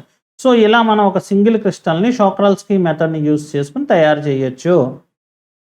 Is that clear? అర్థమైందండి. ఇక్కడ 1425 డిగ్రీ సెంటిగ్రేడ్ అని రాశాను కదా! కొన్ని టెక్స్ట్ బుక్స్‌లో ఇది 1416 అని కూడా రాసుంటుంది. పర్వాలేదు. 1400 అండ్ ఆడ్ ఏది రాసినా గాని సరిపోతుంది. Is that clear? ఒకసారి చూద్దామండి ఇక్కడ ప్రాసెస్ ఏమని చెప్పారో. Czochralski crystal pulling process. Czochralski crystal pulling process ఎందుకని అన్నారు? క్రిస్టల్ పుల్లింగ్ అని అన్నారు. అంటే ఒక క్రిస్టల్‌ని తయారు చేసి పైకి లాగుతున్నావుగా, పుల్ చేస్తున్నావు కదా! అందుకని క్రిస్టల్ పుల్లింగ్ అన్నారన్నమాట. Czochralski crystal pulling process is used to make a single crystal silicon. The apparatus consists of a graphite crucible. ఇదిగో నేను ఇక్కడ చూపించాను కదండి దీంట్లో. ఇది గ్రాఫైట్ క్రూసిబుల్. ఇదిగో ఇక్కడ చూపించినటువంటిది గ్రాఫైట్ క్రూసిబుల్ ఉంది. Lined inside with quartz. Quartz తోటి లైనింగ్ చేశారు. క్వార్జ్ ఏ టెంపరేచర్ దాకా మనకు తట్టుకోగలదని రాసామండి ఇక్కడ 1670 డిగ్రీ సెంటిగ్రేడ్ వరకు అని ఇచ్చాం కదా. అదే ఇక్కడ రాస్తున్నారు. Quartz whose melting point is 1670 degrees centigrade. Pure silicon obtained in zone refining process is taken in the crucible. Crucible లో జోన్ రిఫైనింగ్ నుంచి వచ్చినటువంటి ప్యూర్ క్రిస్టల్ని తీసుకుంటారు. The crucible is heated with RF coils up to 1425 degree centigrade. 1420 degree centigrade దాకా దీన్ని heat చేస్తారు. There is a rotating chuck. ఇది rotate చేస్తామని చెప్పండి. ఇది రొటేటింగ్ చక్ అంటున్నారు. There is a rotating chuck fitted to pure single crystal of silicon. Pure single క్రిస్టల్కి మనం ఒక తిరిగేటటువంటి ఒక రొటేటింగ్ చక్ను పెడతాము. Silicon is melted. ఇక్కడ సిలికాన్ని మెల్ట్ చేసాము. And the temperature is maintained at 1416 degree centigrade. టెంపరేచర్ని 14-16కి మెయింటైన్ చేస్తూ ఉంటాము. సార్ ఎందుకంటే 14, 16కి మెయింటైన్ చేస్తామనంటే మరి అది రీక్రిస్టలైజ్ అవ్వాలి కదా! కొంచెం టెంపరేచర్‌ని తగ్గించినట్లయితే స్లోగా అది గట్టి పట్టడం మొదలుపెడుతుందనమాట. అందుకోసం temperature is maintained at 14, 16 degrees centigrade. Organ gas is passed to prevent oxidation of molten silicon. కరిగి ఉన్నటువంటి సిలికాన్‌ని మనకి మోల్టెన్ సిలికాన్ ఆక్సిడేషన్‌లోకి వెళ్ళిపోకుండా ఉండటం కోసమని, అంటే ఆక్సిజన్‌తో రియాక్ట్ అవ్వకుండా ఉండాలని మనం దాన్ని ఆర్గాన్ గ్యాస్ యొక్క సమక్షంలో ఈ రియాక్షన్ అంతా చేస్తూ ఉంటాము. Boron trioxide cap is placed as shown in the figure. ఈ ఫిగర్‌లో చూపించినట్టుగా బోరాన్ ట్రైఆక్సైడ్ క్యాప్‌ని దానిపైన పెడతారు. Is that clear? ఇంకొక చిన్న para. Single crystal or seed crystal is placed at the surface of the molten silicon. కరిగి ఉన్నటువంటి సిలికాన్ పైన దానిపైన ఇక్కడ ఒక సీడ్ క్రిస్టల్‌ని పెడతావు. ఫస్ట్ టైం పెట్టినటువంటిది అది. దాని పైకి లాగేసినప్పుడుది ఈ డయాగ్రామ్. ఇది నేను పెట్టింది ఇక్కడ రెడ్ కలర్ పెన్ తోటి నేను మీకు చూపించాననమాట క్లియర్‌గా. సో, సింగిల్ క్రిస్టల్ అంటే seed crystal is placed at the surface of molten silicon. Silicon atoms in the melt solidify. Solidify అంటే ఏంటి? క్రిస్టలైజ్ అవటం. Solidify exactly following the phase pattern in the single crystal. మీరు supply చేసినటువంటి single క్రిస్టల్‌లో ఏ phase pattern ఉందో, అంటే 100 అనే pattern కనుక ఉంటే ఆ 100 ప్యాటర్న్‌లోనే అవి సొలిడిఫై అవ్వటం అనేది స్టార్ట్ అవుతుంది. The rotating chuck is rotated slowly uniformly add silicon atoms to form the big crystal. ఇది స్లోగా దీన్ని రొటేట్ చేసుకుంటూ ఉన్నట్లయితే మెల్లగా దీనిలోంచి ఈ మోల్టెన్ స్టేజ్‌లో ఉన్నటువంటి సిలికాన్ అలా సాలిడ్ స్టేజ్‌లోకి మారటం అనేది స్టార్ట్ అవుతుంది. ఎంత థిక్‌నెస్ తయారవుతుంది అంటే మనకి సుమారుగా 2.5 సెంటీమీటర్స్ పర్ అవర్ అనుకుంటే ఇది. అలా తయారవుతుంది. ఒకసారి చూడండి ఇక్కడ రాశారు. మరి ఇక్కడ రాశారు చూడండి. For every 1 hour 2.5 centimetre thickness crystal is formed. The formed crystal is pulled up. పైకి లాగుతారు కంటిన్యూస్లీ. అలా కంటిన్యూస్‌గా స్లోగా లాగుతుంటారు. And a cylinder of 20 to 30 centimetre diameter. ఈ తీసుకున్నటువంటి సిలిండర్ ఏదైతే ఉందో, అంటే దీని యొక్క డయామీటర్ ఎంత ఉంటుంది అంటే 20 నుంచి 30 సెంటీమీటర్స్ ఉంటుంది. సుమారుగా ఎట్ ఏ టైము 100 kgsని మనం ఒకేసారి దీనిలో తయారు చేస్తూ ఉంటాము. ఇది చాలా ఇంపార్టెంట్ క్వశ్చన్ అండి. ఇది ఒక 6 మార్కుల ప్రశ్నగా మనకు అడుగుతూ ఉంటారు. అందరికి అర్థమైనట్టేనా? ఓకేనా? ఇంతవరకు మీకు అర్థమైందని అనుకుంటే కనుక దీని నెక్స్ట్ నేను హాల్ ఎఫెక్ట్‌ని చెప్తాను. Is that clear? Hall effect. ఇది చాలా సింపుల్‌గా నేను నేర్పిస్తాను మీకు. పెద్ద కష్టపడాల్సిన పని లేదు. ఇక్కడ నేను చూపించినట్టుగా మీరు జాగ్రత్తగా ఈ డయాగ్రామ్‌ని అబ్జర్వ్ చేసినట్లయితే ఈజీగా అర్థం చేసుకోవచ్చు. ఇది మనకి వికీపీడియాలో ఇచ్చారండి. మనం యూజ్ చేసుకోవచ్చు కూడా దీన్ని. ఫ్రీలోనే ఇచ్చారు. ఇక్కడ ఒక మెటీరియల్ ఉందండి. చూపిస్తున్నారు చూసారండి? ఒక స్ట్రిప్ ఉంది ఈ ప్లేస్‌లో. ఇలా ఒక బిస్కెట్ లాగా ఒకటి ఉంది కదండీ! ఇది ఒక semi conducting material. Semi conductor. ఇక్కడ నేను చూపిస్తున్నటువంటిది ఎన్ టైప్ సెమీ కండక్టర్ అని అనుకో.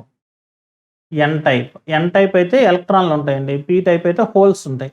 ఛార్జ్ క్యారియర్స్ కింద మనం చూపించేది. ఇది ఎన్ టైప్ అనుకో. మీకు మెటీరియల్‌లో ఇచ్చినప్పుడు చదువుకునే చోట పీ టైప్ ఉంటుంది. ఏది రాసినా పర్వాలేదు. సో, ఇప్పుడు నేను ఎన్ టైప్ సెమీ కండక్టర్‌ని తీసుకున్నాను. ఈ సెమీ కండక్టర్‌కి ఇలా మనం కరెంట్ ఇచ్చాం. ఇది బ్యాటరీ. మీకు తెలుస్తుంది అది బ్యాటరీ అని. బ్యాటరీ పవర్‌ని ఇచ్చాం. కాసేపు ఇక్కడ south pole, north pole magnetic field apply చేయలేదని అనుకో. ఇలా దీనిలోంచి బాక్సుల రూపంలో వెళ్తున్నాయి చూసారా అండి? ఈ బాక్సుల రూపంలో వెళ్తున్నవన్నీ కూడా ఎలక్ట్రాన్లని అనుకోండి. ఓకేనండి? సో, ఇప్పుడు ఈ ప్లేస్‌లోకి ఇలా ఒక బాక్స్ వస్తది. 3 బాక్సులు వేస్తున్నాను నేను. మళ్ళా ఇంకొక బాక్స్ వస్తుంది. మరలా ఇదొక బాక్స్ వస్తుంది.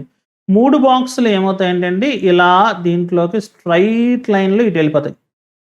ఎటు డీవియేషన్ ఉండదు. అంటే నేను మ్యాగ్నెటిక్ ఫీల్డ్ అప్లై చేయనప్పుడు. ఎటు డీవియేషన్ లేకుండా ఇలా వెళ్ళిపోతూ ఉంటాయి. వెళ్ళిపోతూ ఉన్నప్పుడు ఈ ప్లేస్‌కిని దీనికి కలిపి ఒక వోల్ట్ మీటర్‌ని పెడతారు. అంటే ఇటువైపు టెర్మినల్‌కి నేను చూపిస్తున్న టెర్మినల్స్ జాగ్రత్తగా చూడాలి. దీనికి మధ్యలో ఒక వోల్ట్ మీటర్‌ని పెడతారు. అంటే దీని యొక్క వోల్టేజ్‌ని మనం కొలుస్తాం. దాన్ని వీహెచ్ అని రాస్తాం. వీహెచ్ అంటే హాల్ వోల్టేజ్ అని చెప్పేసి అంటారు. ఈ హాల్ వోల్టేజ్‌ని కొలుస్తారు. కొలిచినప్పుడు ఏమవుతుందంటే ఎలక్ట్రాన్ ఇలాగా ఇటువైపు పక్కకి అంటే ఈ పైకి గానీ, ఈ క్రిందకి గానీ ఎటు కూడా డీవియేట్ అవ్వకుండా ఇలా స్ట్రెయిట్ లైన్‌లో దీనిలోంచి ఇలా వెళ్ళిపోతూ ఉన్నప్పుడు దీనికి ఇటు పొటెన్షియల్ ఏమి రాదు. పొటెన్షియల్ అంటే ఏంటండి? ఒకవైపు ఎక్కువ ఛార్జ్, రెండు వైపు తక్కువ ఛార్జ్ ఉంటే పొటెన్షియల్ కదా! రెండు వైపులా సమానంగా ఉంటుంది ఛార్జ్. రెండు వైపులా సమానంగా ఉండేసరికి ఈ VH హాల్ పొటెన్షియల్ అనేటటువంటిది 0 చూపిస్తూ ఉంటుంది. సపోజ్ నేను సడెన్‌గా ఏం చేశానంటే ఒక మ్యాగ్నెట్‌ని పెట్టా ఇందులో చూపించినట్టుగా. మ్యాగ్నెట్ ఎవరు? ఇది నార్త్ పోలు, ఇది సౌత్ పోల్ ఉన్నటువంటి మ్యాగ్నెట్‌ని పెట్టాను. మ్యాగ్నెట్‌ని పెట్టినప్పుడు ఇందాక నేను చూపించినటువంటి ఈ సినారియో అంతా మారిపోతుంది. ఏంటి మారిపోతుందంటే ఎలక్ట్రాన్లు ప్రవహించేటటువంటి ఎలక్ట్రాన్లు ఏమవుతాయంటే డీవియేషన్‌కు లోనవుతాయి. అంటే ఇక్కడ వచ్చినటువంటి ఈ ఎలక్ట్రాను ఏదో ఒక వైపుకి అట్రాక్ట్ అవుతుంది. ఈ డయాగ్రామ్‌లో ఏం చేశారు? ఇటు అట్రాక్ట్ అయినట్టు చూపించారు. అంటే వీటి యొక్క పాత్‌ను మార్చుకున్నాయి ఎలక్ట్రాన్లు. డ్రిఫ్ట్ అయినాయి అన్నమాట ఈ పక్కకి. ఇలా ఈ ప్లేస్ నుంచి ఎలక్ట్రాన్లు ఏమైనాయండి? ఇటువైపు పక్కకి కొన్ని ఎలక్ట్రాన్లు వెళ్ళాయి. ఇలా ట్రావెల్ అయినాయి. ఇప్పుడు ఈ మెటీరియల్ గనక చూసామనుకోండి, కొన్ని అంటే అన్నీ ఇలాగ ఒక పక్కకి వెళ్ళిపోతాయనేది ఏం కాదు. ఇలా వెళ్తూ ఉన్నటువంటి ఎలక్ట్రాన్స్‌లో మాక్సిమం నంబర్ ఆఫ్ ఎలక్ట్రాన్స్ ఒకవైపుకి డీవియేట్ అవుతాయి. ఒకవైపు డీవియేట్ అవ్వంగానే ఈ ప్లేస్‌లో చూడండి ఒక బ్లూ కలర్ వేశారు ఇక్కడ. అంటే అటువైపు పక్కకి ఎలక్ట్రాన్లు వచ్చేస్తున్నాయి అని. యాక్చువల్‌గా ఇటు కూడా రావాల్సినయి అటు వెళ్ళిపోయినాయి. ఈ ఏరియాలోకి రావాల్సినయి. కాబట్టి ఈ ఏరియా ఏం చూపించారు? ఎర్రగా కాలిపోతున్నట్టు చూపించారు ఈ డయాగ్రామ్‌లో. సో, ఇటు రావాల్సినటువంటి ఎలక్ట్రాన్లు కూడా అటు వెళ్ళిపోయేసరికి ఏమైందంటే, దీంట్లో ఇప్పుడు మనకి VH ఈ పొటెన్షియల్ అనేది జనరేట్ అవుతుంది. ఎందుకంటే ఒకవైపు ఎక్కువ వోల్టేజ్ వస్తుంది. రెండో వైపు తక్కువ వోల్టేజ్ వస్తుంది. ఎప్పుడైతే ఇక్కడ హై వోల్టేజ్ ఈ టెర్మినల్‌లో చూస్తే లో వోల్టేజ్ మనకి వచ్చిందో, ఈ వెంటనే ఏమవుతాయి? ఇందులోకి వచ్చినటువంటి ఈ ఎలక్ట్రాన్‌లు ఈ వైర్ గుండా ఇలా ప్రవేశిస్తాయి. ఇలా దీనిలోంచి వచ్చి ఇలా ఈ వోల్ట్ మీటర్‌లోంచి ఇలా కనెక్ట్ అయినాయి అనుకోండి. ఇక్కడ మనం దీని యొక్క వోల్టేజ్‌ని కాలిక్యులేట్ చేస్తాము. ఇక్కడ ఇప్పుడు ఎంతైతే వోల్టేజ్ వచ్చిందో సపోజ్ దీని యొక్క వోల్టేజ్ 0.5 అని వచ్చిందనుకోండి. This voltage is called as Hall voltage. అర్థమైందా? అర్థం కాలేదండి? అంటే దీని యొక్క అర్థం ఏంటి అంటే మ్యాగ్నెటిక్ ఫీల్డ్ గనక మనం పెట్టినట్లయితే ఈ సెమీ కండక్టింగ్ మెటీరియల్‌లో ప్రవహించేటటువంటి ఎలక్ట్రాన్లు వాటి యొక్క పాత్‌ని డీవియేట్ చేసుకుంటాయి. కాబట్టి అలా డీవియేట్ చేసుకోవటం వలన దీనికి టెర్మినల్స్ దగ్గర ఇక్కడ ఈ 2 టెర్మినల్స్ దగ్గర ఒక వోల్టేజ్ డెవలప్ అవుతుంది. ఆ వోల్టేజ్‌ని హాల్ వోల్టేజ్ అని చెప్పేసి అంటారు. ఇలా వచ్చేటటువంటి ఈ ఎఫెక్ట్‌ని హాల్ ఎఫెక్ట్ అని అంటారు. అర్థమైందండి? మనకు అనిపిస్తది ఏముందండి మాస్టర్ దీంట్లో అసలా మీరేమో ఇలా ఒక సెమీ కండక్టింగ్ మెటీరియల్ తీసుకున్నారు. ఇదేనా అండి? సెమీ కండక్టింగ్ మెటీరియల్‌ని తీసుకున్నారు. తీసుకొని ఏం చేశారు? ఇలా ఎలక్ట్రాన్‌లని ఎళ్ళమని చెప్పారు. అవతల పక్కకి ఇలా ఎలక్ట్రాన్‌లని ఎళ్ళమని ఇచ్చారు. ఏదో ఒక బ్యాటరీ కనెక్ట్ చేసి. ఇది ఒక నెగెటివ్ టెర్మినల్, ఇది పాజిటివ్ టెర్మినల్ అనుకోండి. ఈ రెండిటిని ప్లేస్ చేసి దీనికి ఒక బ్యాటరీని ఇచ్చారు. అలా ఎలక్ట్రాన్‌లు చక్కగా హ్యాపీగా స్ట్రెయిట్ లైన్‌లో పోతున్నాయి. ఈ స్ట్రెయిట్ లైన్‌లో వెళ్ళిపోతున్నటువంటి ఎలక్ట్రాన్‌లకి మీరేం చేశారు? అటు ఇటు అక్రాస్ ద బాడీ. ఈ బాడీలో అటు ఇటు వేరొక డైరెక్షన్‌లో తీసుకొచ్చి ఇలా ఒక వోల్ట్ మీటర్‌ని కనెక్ట్ చేశారు. ఇది V. దీనికి ఏదో H అని పెట్టారు. ఇక్కడ ఏదైనా పొటెన్షియల్ వస్తుందా అని చూసారు. 0 వచ్చింది. అప్పుడు ఏం చేశారు మీరు? పైనుంచి ఒక నార్త్ పోలు, కింద నుంచి ఒక సౌత్ పోల్ ఉండేలాగా ఒక మ్యాగ్నెటిక్ ఫీల్డ్‌ని అప్లై చేశారు. ఈ మ్యాగ్నెటిక్ ఫీల్డ్‌ని అప్లై చేసినప్పుడు దీని లోపల ప్రవహించేటటువంటి ఈ ఎలక్ట్రాన్‌లు ఏవైతే ఉన్నాయో ఆ ఎలక్ట్రాన్‌లు ఏదో ఒక వైపుకి డీవియేట్ అయినాయి. కాసేపు ఇటువైపు డీవియేట్ అయింది అనుకుందాం. Let us feel like that. ఇలా డీవియేట్ అయ్యి పాత్ మార్చుకున్నాయి. అంటే నేను ఇందులో స్ట్రెయిట్‌గా వెళ్ళే వాటన్నిటిని సరిపేసేసి నేనేం మాట్లాడుతున్నానో మీకు చూపిస్తాను. అంటే ఇందాకటి దాకా వెళ్తున్నటువంటి స్ట్రెయిట్‌గా వెళ్ళిపోతున్నటువంటి ఈ ఎలక్ట్రాన్‌లు ఏమైనాయి? ఇలా వస్తున్నటువంటి ఎలక్ట్రాన్‌లు ఏదో ఇలా వచ్చి మళ్ళీ వెళ్ళిపోయినాయి. ఆ చివరికి వెళ్ళిపోయినాయి. కొన్ని ఎలక్ట్రాన్‌లు ఇలాగా ఇటు చివరికి ఇలా వచ్చి అలా వెళ్ళినాయి. కొన్నేమో ఒకటో, రెండో, మూడో ఆ చివర ఉన్నాయి. సో, ఇప్పుడు అందువల్ల ఏమైందండి? ఈ ప్లేస్‌లో మనకి ఇలాగ ఎలక్ట్రాన్‌లు ఎక్కువగా డెవలప్ అయినాయి. ఈ semiconducting material n type అనుకుంటే గనక ఎలక్ట్రాన్స్. ఎన్ టైప్ అనుకుంటే గనక ఇవన్నీ electrons.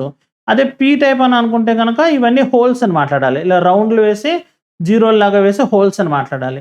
So, whatever it may be ఇటు తక్కువ, ఇటు ఎక్కువ వచ్చినియి. అటు హోల్సో, ఎలక్ట్రాన్సో అటో ఇటు తక్కువ వచ్చినియి. రాగానే ఈ రెండిటి మధ్యలో పొటెన్షియల్ వచ్చింది. ఆ పొటెన్షియల్ వాల్యూ ఏదో వచ్చింది. 0.5 అని ఇలా వచ్చింది. ఏమవుతుంది దీనివల్ల? దీన్ని మనం హాల్ ఎఫెక్ట్ అని ఎందుకు నేర్చుకోవాలి? ఏంటి దీనివల్ల మనకు ప్రయోజనం ఏంటంటే, చూడటానికి చిన్నగా కనిపించిన అసలు మ్యాగ్నెటిజం అని అంటే ఏంటి అనేది మీకు ఐడియా గనక ఉన్నట్లయితే దీన్ని తీసుకెళ్ళి చాలా ఏరియాస్‌లో చాలా బాగా యూజ్ చేసుకోవచ్చు. కాబట్టి నేను ఒక్కసారి మ్యాగ్నెటిజంని ఎక్స్‌ప్లెయిన్ చేస్తాను. ఒక 2 నిమిషాలు. ఎక్స్‌ప్లెయిన్ చేసి ఒక రియల్ ఎగ్జాంపుల్ చెప్తాను. ఆ రియల్ ఎగ్జాంపుల్ చెప్తే మీకు హాల్ ఎఫెక్ట్ గురించి టక్‌మని అర్థమైపోతుంది. ఓకేనండి. ముందుగా మ్యాగ్నెటిజం అంటే ఏంటి? అది చూద్దాం ఉండండి. ఈ డయాగ్రామ్ గుర్తుందండి? మీరు మీ ఇంటర్మీడియేట్‌లో వేసుంటారు. మీ ఇంటర్మీడియేట్‌లో వేసినటువంటి ఈ డయాగ్రామ్‌ని మేము ఇంటర్మీడియేట్ చదివేటప్పుడు ఏమని పిలుచుకునేవాళ్ళం అంటే, ఉల్లిపాయ బొమ్మలని పిలిచేవాడిని. అంటే మా ఫ్రెండ్స్ మేము ఉల్లిపాయల్లాగా ఉన్నాయి చూడటానికని ఉల్లిపాయ బొమ్మలని అనేవాళ్ళం అనమాట. అఫ్‌కోర్స్ అప్పుడు ఎలా అని అన్నా కూడా, ఇప్పుడు ఈ డయాగ్రామ్ వల్ల మనకున్నటువంటి ఒక మంచి ఉపయోగం ఏంటో చెప్తాను చూడండి. ఇక్కడ నార్త్ పోల్, సౌత్ పోల్ ఉంది. ఏవండీ ఈ డయాగ్రామ్ మాకు తెలుసండి. నార్త్ పోల్ నుంచి సౌత్ పోల్‌కి మ్యాగ్నెటిక్ లైన్స్ ఆఫ్ ఫోర్స్ వెళ్తాయి. ఓకే. నేను కాదని అనట్లేదు. మీ అందరికి అన్ని విషయాలు తెలుసు. కానీ నేను చెప్పేటటువంటి దృష్టికోణంలో దీన్ని చూడు. అంటే ఆ యాంగిల్‌లో చూడు. ఆ యాంగిల్‌లో చూస్తే నీకు అర్థమవుతుంది నేనేం మాట్లాడుతున్నానో. అమ్మ నార్త్ పోల్ నుంచి సౌత్ పోల్‌కి ఇలా ఎళ్తున్నాయి గదా! ఈ లైన్స్ ఆఫ్ ఫోర్స్. ఇలా వెళ్తున్నట్టు మనం కొన్ని లైన్స్ ఆఫ్ ఫోర్సెస్‌ని ఈ ప్లేస్‌లో చూపించాం గదా! అంటే ఇప్పుడు ఈ లైన్స్ ఆఫ్ ఫోర్సు ఏ మీడియంలో ట్రావెల్ చేస్తున్నాయి? చెప్పాలి మీరు. ఎయిర్ మీడియంలో ట్రావెల్ చేస్తున్నాయి. ఏవండీ ఎయిర్ మీడియం అంటే ఎయిర్‌లో ఎవరుంటారు? నైట్రోజన్ ఉంటుంది. ఇది మ్యాగ్నెటిక్ లైన్స్ ఆఫ్ ఫోర్స్‌ని తన లోపలికి ఆకర్షించుకోదండి. ఆక్సిజన్ ఉంటుంది. ఇది కొంచెం ఆకర్షించుకుంటుంది. ఎందుకనంటే ఆక్సిజన్ అనేది పారామాగ్నెటిక్. ఈ పారామాగ్నెటిక్ ఏం చేస్తుందంటే ఓకే. పారామాగ్నెటిక్ ఏం చేస్తుందంటే కొంచెం తన లోపలికి ఎలక్ట్రాన్స్‌ని ఈ మ్యాగ్నెటిక్ లైన్స్ ఆఫ్ ఫోర్స్‌ని ఆకర్షించుకుంటుంది. మిగతా గ్యాసెస్ ఆకర్షించుకోవు. అంటే నా ఉద్దేశ్యం ఏంటంటే, ఇక్కడ నువ్వు తీసుకున్నటువంటి ఈ ఎయిర్ అనేటటువంటిది మ్యాగ్నెటిక్ లైన్స్ ఆఫ్ ఫోర్స్‌ని తన లోపలికి ఆకర్షించుకునే గుణం తక్కువ. అంటే నా ఉద్దేశ్యం ఈ లైన్స్ ఆఫ్ ఫోర్స్‌లో గనక ఇలా వెళ్ళిపోతున్నటువంటి లైన్స్ ఆఫ్ ఫోర్స్‌లో గనక నేనేం చేశానంటే ఒక చిన్న ఐరన్ పీస్ పెట్టాను. అంటే సపోజ్ ఇలా అందాం. ఒకసారి వేరేగా ఇలా వేద్దాం ఉండండి. సో, మనకి ఇది పైనున్నది నార్త్ పోల్, ఈ కింద ఉన్నటువంటిది సౌత్ పోల్ అని అనుకో. ఒక మ్యాగ్నెట్‌ని నేను తీసుకున్నాను. బార్ మ్యాగ్నెట్‌ని తీసుకున్నాను. బార్ మ్యాగ్నెట్‌ని ఇలా తీసుకున్నప్పుడు ఈ నార్త్ పోల్, సౌత్ పోల్ ఉన్నటువంటి దాంట్లో దీని యొక్క లైన్స్ ఆఫ్ ఫోర్స్ ఇలా వస్తున్నాయి అని కదా మన పైన ఉన్నటువంటి డయాగ్రామ్ మనం వేసింది. ఇలా వస్తున్నాయి. ఇలా వస్తున్నటువంటి లైన్స్ ఆఫ్ ఫోర్స్‌లో నేనేం చేశానంటే ఒక ఐరన్ పీస్ పెట్టాను. అంటే ఒక ఇనప ముక్కను తీసుకొచ్చి ఇక్కడ పెట్టా. ఐరన్ అంటే ఎలా చూపించానో ఇలా చూపించినా ఈ కలర్ ఉంటదా? సో, కాసేపు బ్లాక్ చూపిద్దాం పోనీ. Let it be block. ఇది ఒక ఐరన్ పీస్ అండి. ఈ ఐరన్ పీస్ ఇలా పెట్టాననుకోండి. ఈ ఐరన్ పీస్ ఏం చేస్తదంటావు? నువ్వు ఊహించి ఏం చేస్తుందో? వెంటనే ఈ లైన్స్ ఆఫ్ ఫోర్స్ ఏవైతే వస్తుందో, ఆ లైన్స్ ఆఫ్ ఫోర్స్ అన్నిటిని కూడా తన లోపలికి ఇలా, ఇలా, ఇలా అటాక్ చేసేసుకుంటుందండి లోపలికి. సో, ఇలా బయటకొస్తాయి. ఐరన్ ఇక్కడ ఉన్నటువంటి total density of lines of ఫోర్స్‌ని తన లోపలికి ఆకర్షించేసుకుంటుంది. ఆకర్షించేసుకోవటం వలన ఈ ఐరన్ ఈ ఫోర్స్ ఎటెళ్తుందండి? నార్త్ నుంచి సౌత్‌కి ఇలా మూవ్ అవుతున్నాయి గదా!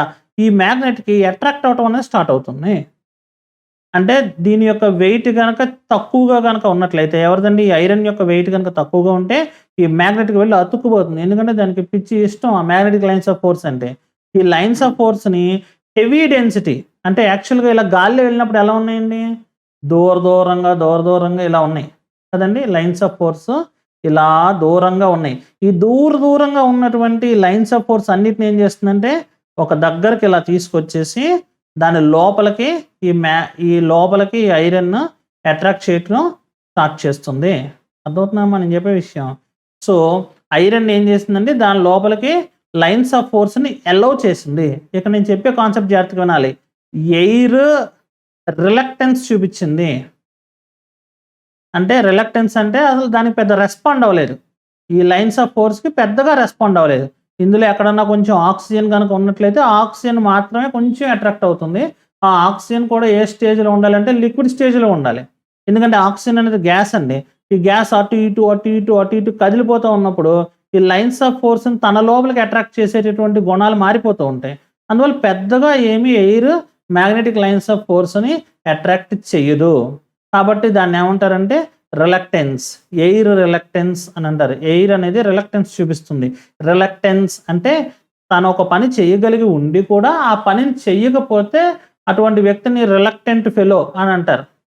రిలక్టెన్స్ అంటే ఏంటి? యాక్చువల్‌గా అట్రాక్ట్ చేయగలదు. కానీ అన్ని గ్యాసియస్ మాలిక్యూల్స్ అటు ఇటు మూవ్ అయిపోతున్నాయి. ఆ ఆక్సిజన్ కూడా ఎంత శాతం ఉంటుందండి? ఒక 77-78 ఏమో నైట్రోజన్నే ఉంటది. 78% నైట్రోజన్నే ఉంటుంది. మిగతాది కొంచెం ఆక్సిజన్ ఉంటది. 21% ఆక్సిజన్ ఉంటుంది. తక్కువ ఆక్సిజన్ కదా ఎయిర్‌లో ఉండేటటువంటిది. సో, కాబట్టి ఇది ఎయిర్ అనేది రిలక్టెన్స్ చూపిస్తుంది. అర్థమైందండి? అర్థం కాలేదు నేను చెప్పింది. సో, ఇప్పుడు నేను ఇంకొక మాట కూడా చెప్తా మీకు. అంటే నేనేం మాట్లాడుతున్నాననేది మీరు స్లోగా గెయిన్ చేస్తారు. జాగ్రత్తగా మీరు కీన్‌గా అబ్జర్వ్ చేయాలి. ఇప్పుడు నేనేం చేశానంటే ఒక బార్ మ్యాగ్నెట్‌ని తీసుకున్నాను. స్టూడెంట్స్ జాగ్రత్తగా వినాలి. ఇప్పుడు నేను చెప్పే పాయింట్ మాత్రం చాలా జాగ్రత్తగా వినాలి. మంచిగా నీట్‌గా తీసుకున్నాం బార్ మ్యాగ్నెట్‌ని. This is the bar magnet. ఇది మనం తీసుకున్నటువంటి బార్ మ్యాగ్నెట్. ఓకే. ఈ బార్ మ్యాగ్నెట్‌లో ఈయన ఎవరంటే పైన ఉన్నదంతా నార్త్, సౌత్‌ని వేరే రంగులో చూపిస్తాను. Let this be the south. ఇది సౌత్. ఇప్పుడు మనం మాట్లాడుకున్నటువంటి మాటలు ఏమిటి అంటే లైన్స్ ఆఫ్ ఫోర్స్ అనేవి నార్త్ నుంచి సౌత్‌కి డైరెక్ట్‌గా ఇలా వచ్చి ట్రావెల్ చేస్తూ ఉన్నాయి. ఓకేనండి. ఇలా ట్రావెల్ చేస్తున్నాయి. మళ్ళీ ఇంకోసారి చూపిస్తున్నాను నేను. అంటే ఇప్పుడు చూపించేది మళ్ళీ వేరే వెర్షన్ అనమాట. ఇలా వస్తున్నాయి. ఇప్పుడు ఈ గాలంతా ఇటుపక్క అంతా ఖాళీగా ఉందనుకో, ఈ లైన్స్ ఆఫ్ ఫోర్స్ చక్కగా ఇలా విస్తరిస్తాయి. అలా కాకుండా ఈ మధ్యలో నువ్వు ఏదన్నా ఒక మెటల్ పీస్‌ని పెట్టావనుకో, అంటే నా ఉద్దేశం ఈ ప్లేస్‌లో నేనేం చేశానంటే ఒక అల్యూమినియం మెటల్‌ని పెట్టాను. ఒక విషయం గమనించాలండి. అల్యూమినియంకు కూడా ఈ మ్యాగ్నెటిక్ లైన్స్ ఆఫ్ ఫోర్స్‌కి రెస్పాండ్ అయ్యేటటువంటి నేచర్ లేదు. అల్యూమినియం మెటల్‌కి మ్యాగ్నెటిక్ లైన్స్ ఆఫ్ ఫోర్స్‌కి రెస్పాండ్ అయ్యే నేచర్ లేదు. అంటే నేను ఇలాగ ఒక అల్యూమినియం మెటల్‌ని పెట్టాను ఈ ప్లేస్‌లో. Let us call it as aluminium metal. ఇప్పుడు ఏమైందండి? ఇలా వెళ్తున్నటువంటి లైన్స్ ఆఫ్ ఫోర్స్‌కి ఎవరు తగిలారు? అల్యూమినియం మెటల్ తగిలింది. అంటే ఈ ఏరియాలో ఉన్నటువంటి ఎయిర్ తక్కువగా ఉంది. ఇక్కడి నుంచి ఇక్కడికి చూస్తున్నటువంటి ఎయిర్ ఎక్కువగా ఉంది. అంటే గ్యాప్‌లు గమనించండి. ఇలా చూస్తే ఇదంతా ఎయిరే. ఎక్కడ అడ్డు లేదు. ఇలా చూస్తే ఇదంతా కూడా ఎయిరే. ఇదంతా కూడా గ్యాప్ లేదు. సో, ఇక్కడ ఉన్నటువంటి మ్యాగ్నెట్‌కి 3, 4 రకాల ఎన్విరాన్మెంట్స్ ఈ ప్లేస్‌లో టచ్ అయినాయి. ఏంటంటే ఈ లైన్స్ ఆఫ్ ఫోర్స్‌ని ఇలా వెళ్తూ ఉన్నటువంటి వాటిని ఈ అల్యూమినియం ఏం చేస్తుందండి? అది అట్రాక్టివ్ చేయదు, రిపెల్ చేయదు. ఎలాగా? మనకి ఉన్నటువంటి ఎయిర్ లాగా. కాకపోతే ఎయిర్ యొక్క ప్లేస్‌ని అల్యూమినియం మెటల్ ఆక్యుపై చేసింది. ఎవరండి వీళ్ళు? అల్యూమినియం మెటల్ ఆక్యుపై చేసింది. ఆక్యుపై చేయంగానే ఈ లైన్స్ ఆఫ్ ఫోర్స్ యొక్క డెన్సిటీ అంటే మళ్ళీ ఇక్కడ గమనించాలి. ఇక్కడి నుంచి ఇక్కడికి 1, 2, 3 లైన్స్ ఉన్నాయి. 3 లైన్స్‌కి ఎంత ప్లేస్ ఉందండి ఈ ప్లేస్‌లో? ఇంత ప్లేస్ ఉంది. అవే 3 లైన్స్ 1, 2 మూడోది ఎవరు తగిలారు? మెటల్ తగిలేసింది. కాబట్టి లైన్స్ ఆఫ్ ఫోర్స్ ఇలా ఈ లోపలికి అడ్జస్ట్ అయిందనుకుందాం కాసేపు. అప్పుడు ఇక్కడ దీని యొక్క డెన్సిటీ తేడా. ఇక్కడ ఉన్నటువంటి డెన్సిటీ తేడా. అంటే నా ఉద్దేశ్యం ఏంటంటే ఎయిర్ గ్యాప్ ఇలా నువ్వు దీన్ని గనక తీసుకున్నట్లయితే ఈ పాయింట్ నుంచి ఈ పాయింట్ దాకా ఉన్నటువంటి ఎయిర్ గ్యాప్ ఒకలాగా ఉంది. అదే ఈ ఏరియాలో చూసినట్లయితే ఈ ఏరియాలో ఉన్నటువంటి ఎయిర్ గ్యాప్ వేరొకలాగా ఉంది. ఇదొక ఎయిర్ గ్యాప్. 2 రకాలైనటువంటి గాలి యొక్క గ్యాప్స్ 2 వేరు రకాలుగా ఉన్నప్పుడు ఈ మ్యాగ్నెటిక్ ఫ్లక్స్ ఏదైతే ఉందో, ఈ లైన్స్ ఏవైతే ఉన్నాయో, ఈ లైన్స్ యొక్క డెన్సిటీల్లో తేడాలు వస్తాయి. అర్థమైందండి? అర్థం కాలేదా? మరొకసారి మళ్ళీ ఇందాక ఎగ్జాంపుల్ దగ్గరికి వెళ్తాను. ఈ పాయింట్ మీరు బాగా తెలుసుకోగలిగితే గనక నేను చెప్పేది బాగా అర్థమవుతుంది. ఇప్పుడు ఇలా ఐరన్ తీసుకున్నాను ఇందాక నేను కదా! ఇది ఐరన్. ఈ ఐరన్ గురించి మాట్లాడినప్పుడు నేనేమన్నాను? సార్ ఈ లైన్ తీసుకో, ఈ ఏరియా తీసుకో అన్నాననుకో నువ్వేమంటావు? అయ్య బాబోయ్! 1000 లైన్స్ వచ్చేసి ఒక చిన్న ఏరియాలోకి వచ్చేసినాయండి అన్ని లైన్స్ కూడా. ఈ ఐరన్ మెటల్ ఈ లైన్స్ అన్నిటిని ఒక దగ్గరకు తీసుకొచ్చి లాగేసుకుంది తన లోపలికి. అంటే ఇప్పుడు లైన్స్ ఆఫ్ ఫోర్స్ లేదా మ్యాగ్నెటిక్ ఫ్లక్స్ యొక్క డెన్సిటీ ఇక్కడ ఏముందండి? హై డెన్సిటీ ఉంది. అదే ఈ ఏరియాలో చూస్తే ఏమైంది? లో డెన్సిటీ ఉంది. అంటే ఈ మెటల్ పెట్టడం వల్ల లాక్కుంది. లాక్కుంటం వల్ల డెన్సిటీలో తేడా వచ్చింది. ఇక్కడ ఉన్నటువంటి లైన్స్ ఒక 1000 లైన్స్ ఎంత ఏరియాలో గనక ఉన్నట్లయితే, ఒక 1000 లైన్స్ ఇప్పుడు ఈ ఐరన్ మెటల్‌లో చూస్తే చాలా చిన్న ఏరియాలో మనకి 1000 లైన్స్ వచ్చేసున్నాయి. అంటే ఏదైనా ఒక మ్యాగ్నెట్ చుట్టూ ఉన్నటువంటి అట్మాస్ఫియర్‌లో ఇలా ఉన్నటువంటి ఈ అట్మాస్ఫియర్ అంతా కూడా ఇదంతా ఎయిర్ అనుకో. ఇదంతా గాలి. ఈ గాలంతా ఫ్రీగా ఉన్నప్పుడు మ్యాగ్నెటిక్ లైన్స్ ఆఫ్ ఫోర్స్ ఒకలాగా ఉంటాయి. ఆ గాలిలో ఏదైనా మెటల్ గాని ఏదైనా ఇలా అడ్డుపడిందనుకోండి దీనికి, ఇలా వచ్చి ఈ ప్లేస్‌లో అడ్డుపడితే ఈ లైన్స్ ఆఫ్ ఫోర్స్ యొక్క డెన్సిటీ లేదా ఈ మ్యాగ్నెటిక్ ఫ్లక్స్ యొక్క డెన్సిటీలో చేంజ్ వస్తుంది. అర్థమైందండి? అర్థం కాలేదా? ఇలా మనకి విషయాన్ని గనక మన మ్యాగ్నెట్ గురించి గనక తెలిసినట్లయితే ఏం తెలుసుకున్నామండి మ్యాగ్నెట్ గురించి తెలుసుకున్నామంటే ఏంటి అంటే ఎయిర్ గ్యాప్ అనేటటువంటి దాంట్లో తేడా వచ్చినట్లయితే దీని యొక్క ఇంటెన్సిటీలో తేడా వస్తుంది. దేని యొక్క intensity? Magnetic lines of force యొక్క ఇంటెన్సిటీలో మనకు తేడా వస్తుంది. అంటే మ్యాగ్నెటిక్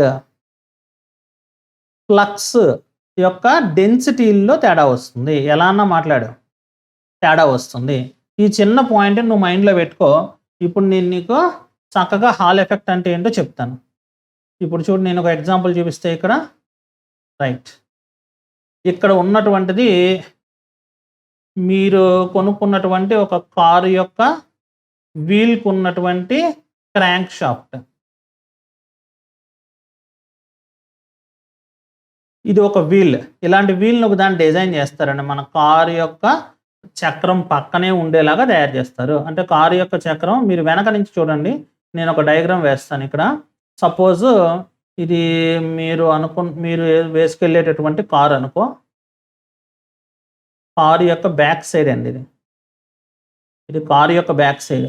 ఈ ప్లేస్‌లో మీకు చక్రం ఉంది. ఈ చక్రం తిరుగుతోంది. దీనికి ఈ చక్రానికి మధ్యలో ఒక రాడ్ ఉంటది. అవతల పక్కన ఇంకో చక్రాన్ని కనెక్ట్ చేయడానికి ఒక రాడ్ ఉంటుంది. నేను ఇప్పుడు ఈ రాడ్ గురించి మాట్లాడుతున్నాను. ఈ రాడ్‌ని నేను కింద వేస్తున్నా. ఇలా ఒక రాడ్ గనక తీసుకుంటే ఈ రాడ్‌కి ఇక్కడ మీ టైర్ ఉంది. తిరిగేటటువంటి టైర్. కారు చక్రం తిరుగుతోంది. కారు చక్రం తిరిగినప్పుడు దానికి మధ్యలోకి ఫిట్టింగ్ చేసినటువంటి ఈ షాఫ్ట్ ఏదైతే ఉందో ఆ షాఫ్ట్ అది కూడా తిరుగుతోంది. ఈ షాఫ్ట్‌కి నేను ఒక చక్రాన్ని పెట్టాను. ఈ చక్రం ఒక పళ్ళ చక్రం లాంటిది. ఇలాగా దీనికి పళ్ళు ఉన్నాయి. దీని చుట్టూ టూత్ వీల్ లాంటిది. ఈ వీల్ గురించి ఇప్పుడు నేను మాట్లాడుతున్నాను. ఈ వీల్ ఇది అనమాట. అర్థమైందండి? ఇలా ఒక టూత్ వీల్ దీనికి తిరుగుతూ ఉంది. దాన్ని ఊహించుకో నీ మనసులో. అంటే మనకు కారు తిరిగినప్పుడు ఇది కూడా తిరుగుతోంది. ఇలా తిరుగుతూ ఉన్నప్పుడు ఏం చేస్తారంటే నేను చెప్పినటువంటి హాల్ ఎఫెక్ట్ అరేంజ్‌మెంట్ అంతా ఇక్కడ చేస్తారు. చేసి ఈ ప్లేస్‌లో మనం అనుకున్నటువంటి సెమీ కండక్టింగ్ మెటీరియల్‌ని పెడతారు. ఇందాక మనం పైన చెప్పుకున్నాం చూసారండి. ఇక్కడ ఒక సెమీ కండక్టింగ్ మెటీరియల్ ఉంది అని అన్నాను చూసారండి. దీన్ని హాల్ సెన్సార్ అంటారు. ఈ హాల్ సెన్సార్‌ని ఈ ప్లేస్‌లో తీసుకొచ్చి మనం పెట్టాం. ఈ హాల్ సెన్సార్‌ని పెట్టినప్పుడు దీనికి ఏం చేసామంటే మ్యాగ్నెట్‌ని అప్లై చేసాం. మ్యాగ్నెట్‌ని అప్లై చేసినప్పుడు ఇక్కడ మీకు సగమే చూపించా డయాగ్రాము. ఇటు సౌత్, ఇటు నార్త్ ఉందన్నాను. అలా వేరొక సౌత్ ఈ పక్కన ఉంటుంది. ఆ అరేంజ్‌మెంట్ అంతా వేయలేదు. దీనికో అలాంటి అరేంజ్‌మెంట్ ఉన్నటువంటి సెన్సార్‌ని పెట్టాం. సెన్సార్‌ని పెడితే ఏమైంది? ఇలా నేను మ్యాగ్నెట్‌ని పర్మనెంట్ మ్యాగ్నెట్‌ని పెట్టాను. ఈ వీల్ తిరగట్లేదు. తిరగకుండా దీన్ని మనం ఇలా క్రియేట్ చేసి ఉంచాం దీని లోపల. వేసినప్పుడు మనం ఏం మాట్లాడుకున్నాం? ఇలా తీసుకున్నటువంటి మెటీరియల్‌కి గనక మనం ఇలా తీసుకొచ్చి ఒక వోల్ట్ మీటర్‌ని గనక కనెక్ట్ చేస్తే పీహెచ్‌ని గనక కనెక్ట్ చేసినట్లయితే రెడ్ కలర్‌తో చూపిస్తాను బాగా కనిపిస్తుంది. ఇలా తీసుకొచ్చి నేను వీహెచ్ అనేటటువంటి వోల్ట్ మీటర్‌ని గనక కనెక్ట్ చేసినట్లయితే దీని లోపల ఒక వాల్యూ వస్తుంది అన్న. ఎంత వచ్చింది అనుకున్నాను నేను వాల్యూని? 0.5 అనే వాల్యూ వచ్చిందమ్మా అని అన్నాను. ఇప్పుడు ఏం చేస్తారంటే కార్‌ని మూవ్ చేస్తాం. మూవ్ చేసినప్పుడు ఈ మ్యాగ్నెట్ ఉందా? ఇక్కడ తీసుకున్నటువంటి ఈ మ్యాగ్నెట్ ఉంది అనంగానే నీ మనసులో ఏమనిపించాలి? మ్యాగ్నెట్ చుట్టూ లైన్స్ ఆఫ్ ఫోర్స్ ఉన్నాయి. ఎలాంటి లైన్స్ ఆఫ్ ఫోర్స్ ఉన్నాయి మ్యాగ్నెట్ చుట్టూ? ఇదిగో చూడు ఇక్కడ నేను చూపిస్తా. ఇదిగో. నార్త్ పోల్ నుంచి ఇలా కొన్ని లైన్స్ వెళ్తున్నాయి. సౌత్ పోల్‌కి కొన్ని లైన్స్ వస్తున్నాయి. అంటే ఈ మ్యాగ్నెట్ చుట్టూ కూడా అంటే ఈ ప్లేస్‌లోనే మ్యాగ్నెట్ ఉన్నా ఈ మ్యాగ్నెట్ ఆవరణ అంతా కూడా నీకు ఎవరుందంటే మ్యాగ్నెటిక్ ఫ్లక్స్ ఉంది. ఉంది కదా! సో ఇప్పుడు అలాగే ఇక్కడ తీసుకున్నటువంటి డయాగ్రామ్‌లో దీని చుట్టూ కూడా మ్యాగ్నెటిక్ లైన్స్ ఆఫ్ ఫోర్సెస్ ఉన్నాయి. ఇదిగో ఇవన్నీ కూడా మ్యాగ్నెటిక్ లైన్స్ ఆఫ్ ఫోర్సెస్ ఉన్నాయి. ఓకే. ఈ మ్యాగ్నెటిక్ లైన్స్ ఆఫ్ ఫోర్సెస్ అన్నీ ఉన్నప్పుడు రిమూవ్ చేస్తానండి. ఎందుకంటే మళ్ళీ తర్వాత కనిపించట్లేదంటారు. సో ఇలా ఉన్నప్పుడు ఈ మెటల్ దీని దగ్గరికి వచ్చినప్పుడు చూడు స్మాల్ ఎయిర్ గ్యాప్ వచ్చింది. ఈ మెటల్ దీని దగ్గరికి ఈ టిప్ వచ్చినప్పుడు ఈ సెన్సార్‌కి దీనికి మధ్యలో చాలా స్మాల్ గ్యాప్ ఉంది. పెద్ద చేయనా ఇంకా? ఈ సెన్సార్‌కి దీనికి మధ్యలో స్మాల్ గ్యాప్ ఉంది. ఇప్పుడు ఒకవేళ ఈ వీల్ ఒక రొటేషన్ ఇలా తిరిగిందనుకో ఏమవుతుంది? ఈ ప్లేస్‌లో ఉన్నటువంటి ఈ గ్యాప్ ఎక్స్‌ట్రా గ్యాప్ ఏదైతే ఉందో ఆ ఎక్స్‌ట్రా గ్యాప్ ఈ పొజిషన్‌లోకి వస్తుంది. అప్పుడు వెంటనే ఏమవుతుంది? ఎక్కువ ఎయిర్ గ్యాప్ దీనికి లభిస్తుంది. సో ఈ వీల్ గనక కంటిన్యూస్‌గా రొటేట్ అవుతూ ఉన్నట్లయితే దీనికి జరిగేటటువంటి చేంజెస్ ఏమిటి అంటే ఎక్కువ ఎయిర్ గ్యాప్ కాసేపు వస్తుంది. తక్కువ ఎయిర్ గ్యాప్ కొద్దిసేపు వస్తుంది. సో ఈ వీల్ గనక కంటిన్యూస్‌గా ఇలా రొటేట్ అవ్వటం గనక స్టార్ట్ చేసినట్లయితే ఈ సెన్సార్‌కి దీనికి మధ్యలో ఉన్నటువంటి గ్యాప్స్ పెరుగుతాయి, తగ్గుతాయి. పెరుగుతాయి, తగ్గుతాయి. ఏ గ్యాప్‌లు పెరుగుతున్నాయి? ఎయిర్ గ్యాపుల్లో మార్పొస్తుంది. ఎప్పుడైతే ఎయిర్ గ్యాప్‌లో మార్పొచ్చిందో మనకొక విషయం తెలుసు. ఏమని తెలుసు? ఇక్కడ తీసుకున్నటువంటి ఈ మ్యాగ్నెట్ యొక్క ఫ్లక్స్ లైన్స్ ఏవైతే మనం అనుకుంటున్నామో ఈ లైన్స్‌లో మనకి చేంజెస్ వస్తాయి. లైన్స్ వేరే దాంతో రాస్తాను. ఈ లైన్స్‌లో మనకి చేంజెస్ వస్తున్నాయి. అంటే దీని యొక్క డెన్సిటీల్లో ఫ్లక్స్ డెన్సిటీలు మారుతున్నాయి. ఈ మ్యాగ్నెట్ చుట్టూ ఉన్నటువంటి ఫ్లక్స్ డెన్సిటీస్. ఎందుకని అంటే ఈ మ్యాగ్నెట్ యొక్క ఫ్లక్స్ డెన్సిటీ ఈ ఏరియా అంతా కూడా మనకి ఆక్యుపై చేసేసుంది. ఈ ఏరియాలో డెన్సిటీలు మారుతున్నాయి. సెన్సార్ పక్కన ఉన్న డెన్సిటీలన్నీ కూడా ఎయిర్ గ్యాప్‌లన్నీ కూడా మార్పు చెందుతూ ఉన్నాయి. ఎలా మార్పు చెందుతున్నాయండి? ఈ టిప్ దగ్గరికి వచ్చినప్పుడు తక్కువ ఎయిర్ గ్యాప్ ఉంటుంది. ఈ టిప్ దాటి వెళ్ళిపోగానే ఎక్కువ ఎయిర్ గ్యాప్ వస్తుంది. సో ఎప్పుడైతే ఈ చేంజెస్ మనకు వస్తున్నాయో వెంటనే ఇక్కడ మీకు చూపిస్తున్నటువంటి 0.5 వోల్టేజ్ కాస్త ఒకసారి ఇది 0.2 అవ్వచ్చు. ఒకసారి మళ్ళా 0.5 అవ్వచ్చు. 0.2 అవ్వచ్చు. 0.5 అవ్వచ్చు. ఇలా మీకు చేంజెస్ రావటం స్టార్ట్ అవుతుంది. దీంట్లో వచ్చేటటువంటి చిన్న చేంజ్ పర్ సెకండ్ ఎన్నిసార్లు వస్తుందో లెక్కేస్తే పర్ సెకండ్ ఈ వీల్ ఎలా తిరుగుతుందో మనకు తెలుస్తుంది. ఈ రకంగా మనం కారు యొక్క స్పీడ్‌ని ఐడెంటిఫై చేసేయొచ్చు. అర్థమైందండి చెప్పింది. ఎందుకని అంటే నంబర్ ఆఫ్ టైమ్స్ ఎలా వస్తున్నాయి. దీంట్లో మనకు వచ్చేటటువంటి వేవ్ కూడా ఎలా వస్తుందంటే స్క్వేర్ వేవ్ వస్తుంది. మీ కంప్యూటర్‌లో ఇలా తీసుకున్నప్పుడు స్క్వేర్ వేవ్. దానిలో ఉన్నటువంటి టిప్ వచ్చింది. ఇప్పుడు టిప్ గ్యాప్. మళ్ళా టిప్ వచ్చింది స్క్వేర్ వేవ్. మళ్ళా వచ్చింది స్క్వేర్ వేవ్. ఈ నంబర్ ఆఫ్ వేవ్స్ యొక్క ఫ్రీక్వెన్సీని కాలిక్యులేట్ చేస్తారు. ఒక చిన్న మైక్రో చిప్‌ని పెట్టుకొని దాని ఫ్రీక్వెన్సీని మనం కాలిక్యులేట్ చేస్తాం. ఈ ఫ్రీక్వెన్సీని కాలిక్యులేట్ చేస్తే ఆ ఫ్రీక్వెన్సీని బట్టి మీరు వెళ్ళేటటువంటి ఈ తిరిగేటటువంటి చక్రం యొక్క స్పీడ్ ఎంతో మనకి కాలిక్యులేట్ చేయొచ్చు. ఎప్పుడైతే మనం ఈ స్పీడ్‌ని కాలిక్యులేట్ చేసామో ఆటోమేటిక్‌గా మీరు వెళ్ళే వెహికల్ యొక్క స్పీడ్‌ని మనం కాలిక్యులేషన్ చేయొచ్చు. Is that clear? So hall effect అనేటువంటి దాన్ని యూజ్ చేసుకొని వెహికల్ యొక్క స్పీడ్‌ని చాలా ఈజీగా కాలిక్యులేట్ చేయొచ్చు. అంతేకాకుండా మనం ఒకసారి మీరు ట్రైన్స్‌లో వాటిల్లో జర్నీ చేస్తున్నారనుకోండి. ట్రైన్స్‌లో మీరు కొంచెం హయ్యర్ క్లాస్‌లో గనక జర్నీ చేస్తూ ఉన్నట్లయితే, ఆ హయ్యర్ క్లాస్‌లో జర్నీ చేసేటప్పుడు ఇలా ఉంటుంది. మనం వాష్‌రూమ్‌కి వెళ్ళాలనుకోండి. ఇలా ఒక బాక్స్ ఉండి ఓపెన్ అని, క్లోజ్ అని ఉంటాయి. మీ అందరికీ తెలిసే ఉంటుంది. సో మనం వెళ్ళేటప్పుడు ట్రైన్‌లో మూవ్ అయ్యేటప్పుడు ఇక్కడ ఎటువైపు ఇది ఓపెన్ ఉందో చూసుకొని అటువైపు ఆ వాష్‌రూమ్‌కి వెళ్తూ ఉంటారు. అక్కడ కూడా ఇదే టెక్నాలజీని యూజ్ చేస్తారు. వాష్‌రూమ్ లోపలికి వెళ్లారనుకోండి ఎవరన్నా ట్రైన్‌లో ఇలా డోర్ ఉంటుంది కదా! డోర్ వెళ్ళిన తర్వాత వాళ్ళు దీని లోపల ఒక బోల్ట్ వేస్తారు కదా! ఇలాగా. లోపలికి వెళ్ళినోళ్ళు గడి పెట్టుకుంటారు కదండీ! ఈ గడి పెట్టిన ప్లేసుల్లో ఈ మెటల్ సర్ఫేస్ ఏమవుద్దంటే దీని లోపల ఒక అరేంజ్‌మెంట్ ఉంటది. అంటే హాల్ ఎఫెక్ట్‌ని చూపించేటువంటి ఇన్‌స్ట్రుమెంట్ అరేంజ్‌మెంట్ అంతా ఉంటుంది. మ్యాగ్నెట్ ఉండి, అటు మ్యాగ్నెట్, ఇటు మ్యాగ్నెట్ ఉండి మ్యాగ్నెట్స్ ఉండి, దాని లోపల సెమీ కండక్టింగ్ మెటీరియల్స్ ఉండి, ఎప్పుడూ ఒక పొటెన్షియల్ అనేది మనకు వస్తూ ఉంటుంది.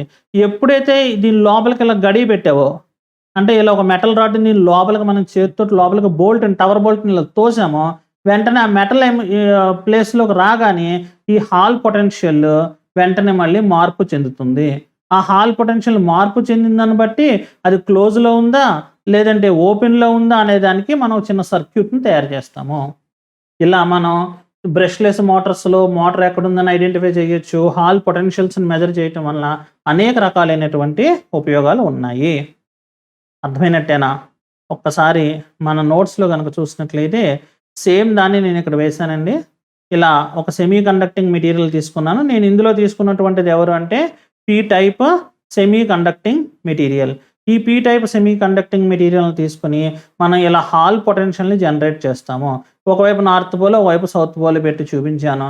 చాలా ఈజీగా ఉంటుంది నోట్స్. ఒక్కసారి మీరు గనక చదివితే తెలిసిపోతుంది. అప్లికేషన్స్‌లోకి గనక వెళ్తే ఏ అప్లికేషన్స్ దీనికి వాడతారు అంటే స్పీడ్ ఆఫ్ మోటార్ వెహికల్‌ని తెలుసుకోవడానికి, అలాగే బ్రష్‌లెస్ డీసీ మోటార్స్‌లో మోటార్ యొక్క పొజిషన్ ఎక్కడుందో తెలుసుకోవటానికి, లేదంటే పవర్ లాస్ ఏమన్నా అవుతోందా మ్యాగ్నెటిక్ లైన్స్ ఆఫ్ ఫోర్స్ వల్ల అనే విషయాలు తెలుసుకోవటానికి, అలాగే ప్రాక్సిమిటీ సెన్సార్. ప్రాక్సిమిటీ సెన్సార్ అంటే ట్రైన్స్‌లో వాడేటువంటి ప్లేస్‌లో డోర్ ఓపెన్‌లో ఉందా లేదా డోర్ క్లోజ్‌లో ఉన్న విషయాన్ని తెలుసుకోవడానికి మనకి ఈ హాల్ ఎఫెక్ట్ మనకి చక్కగా ఉపయోగపడుతుంది. Is that clear? Thanks for watching till the end. Thank you.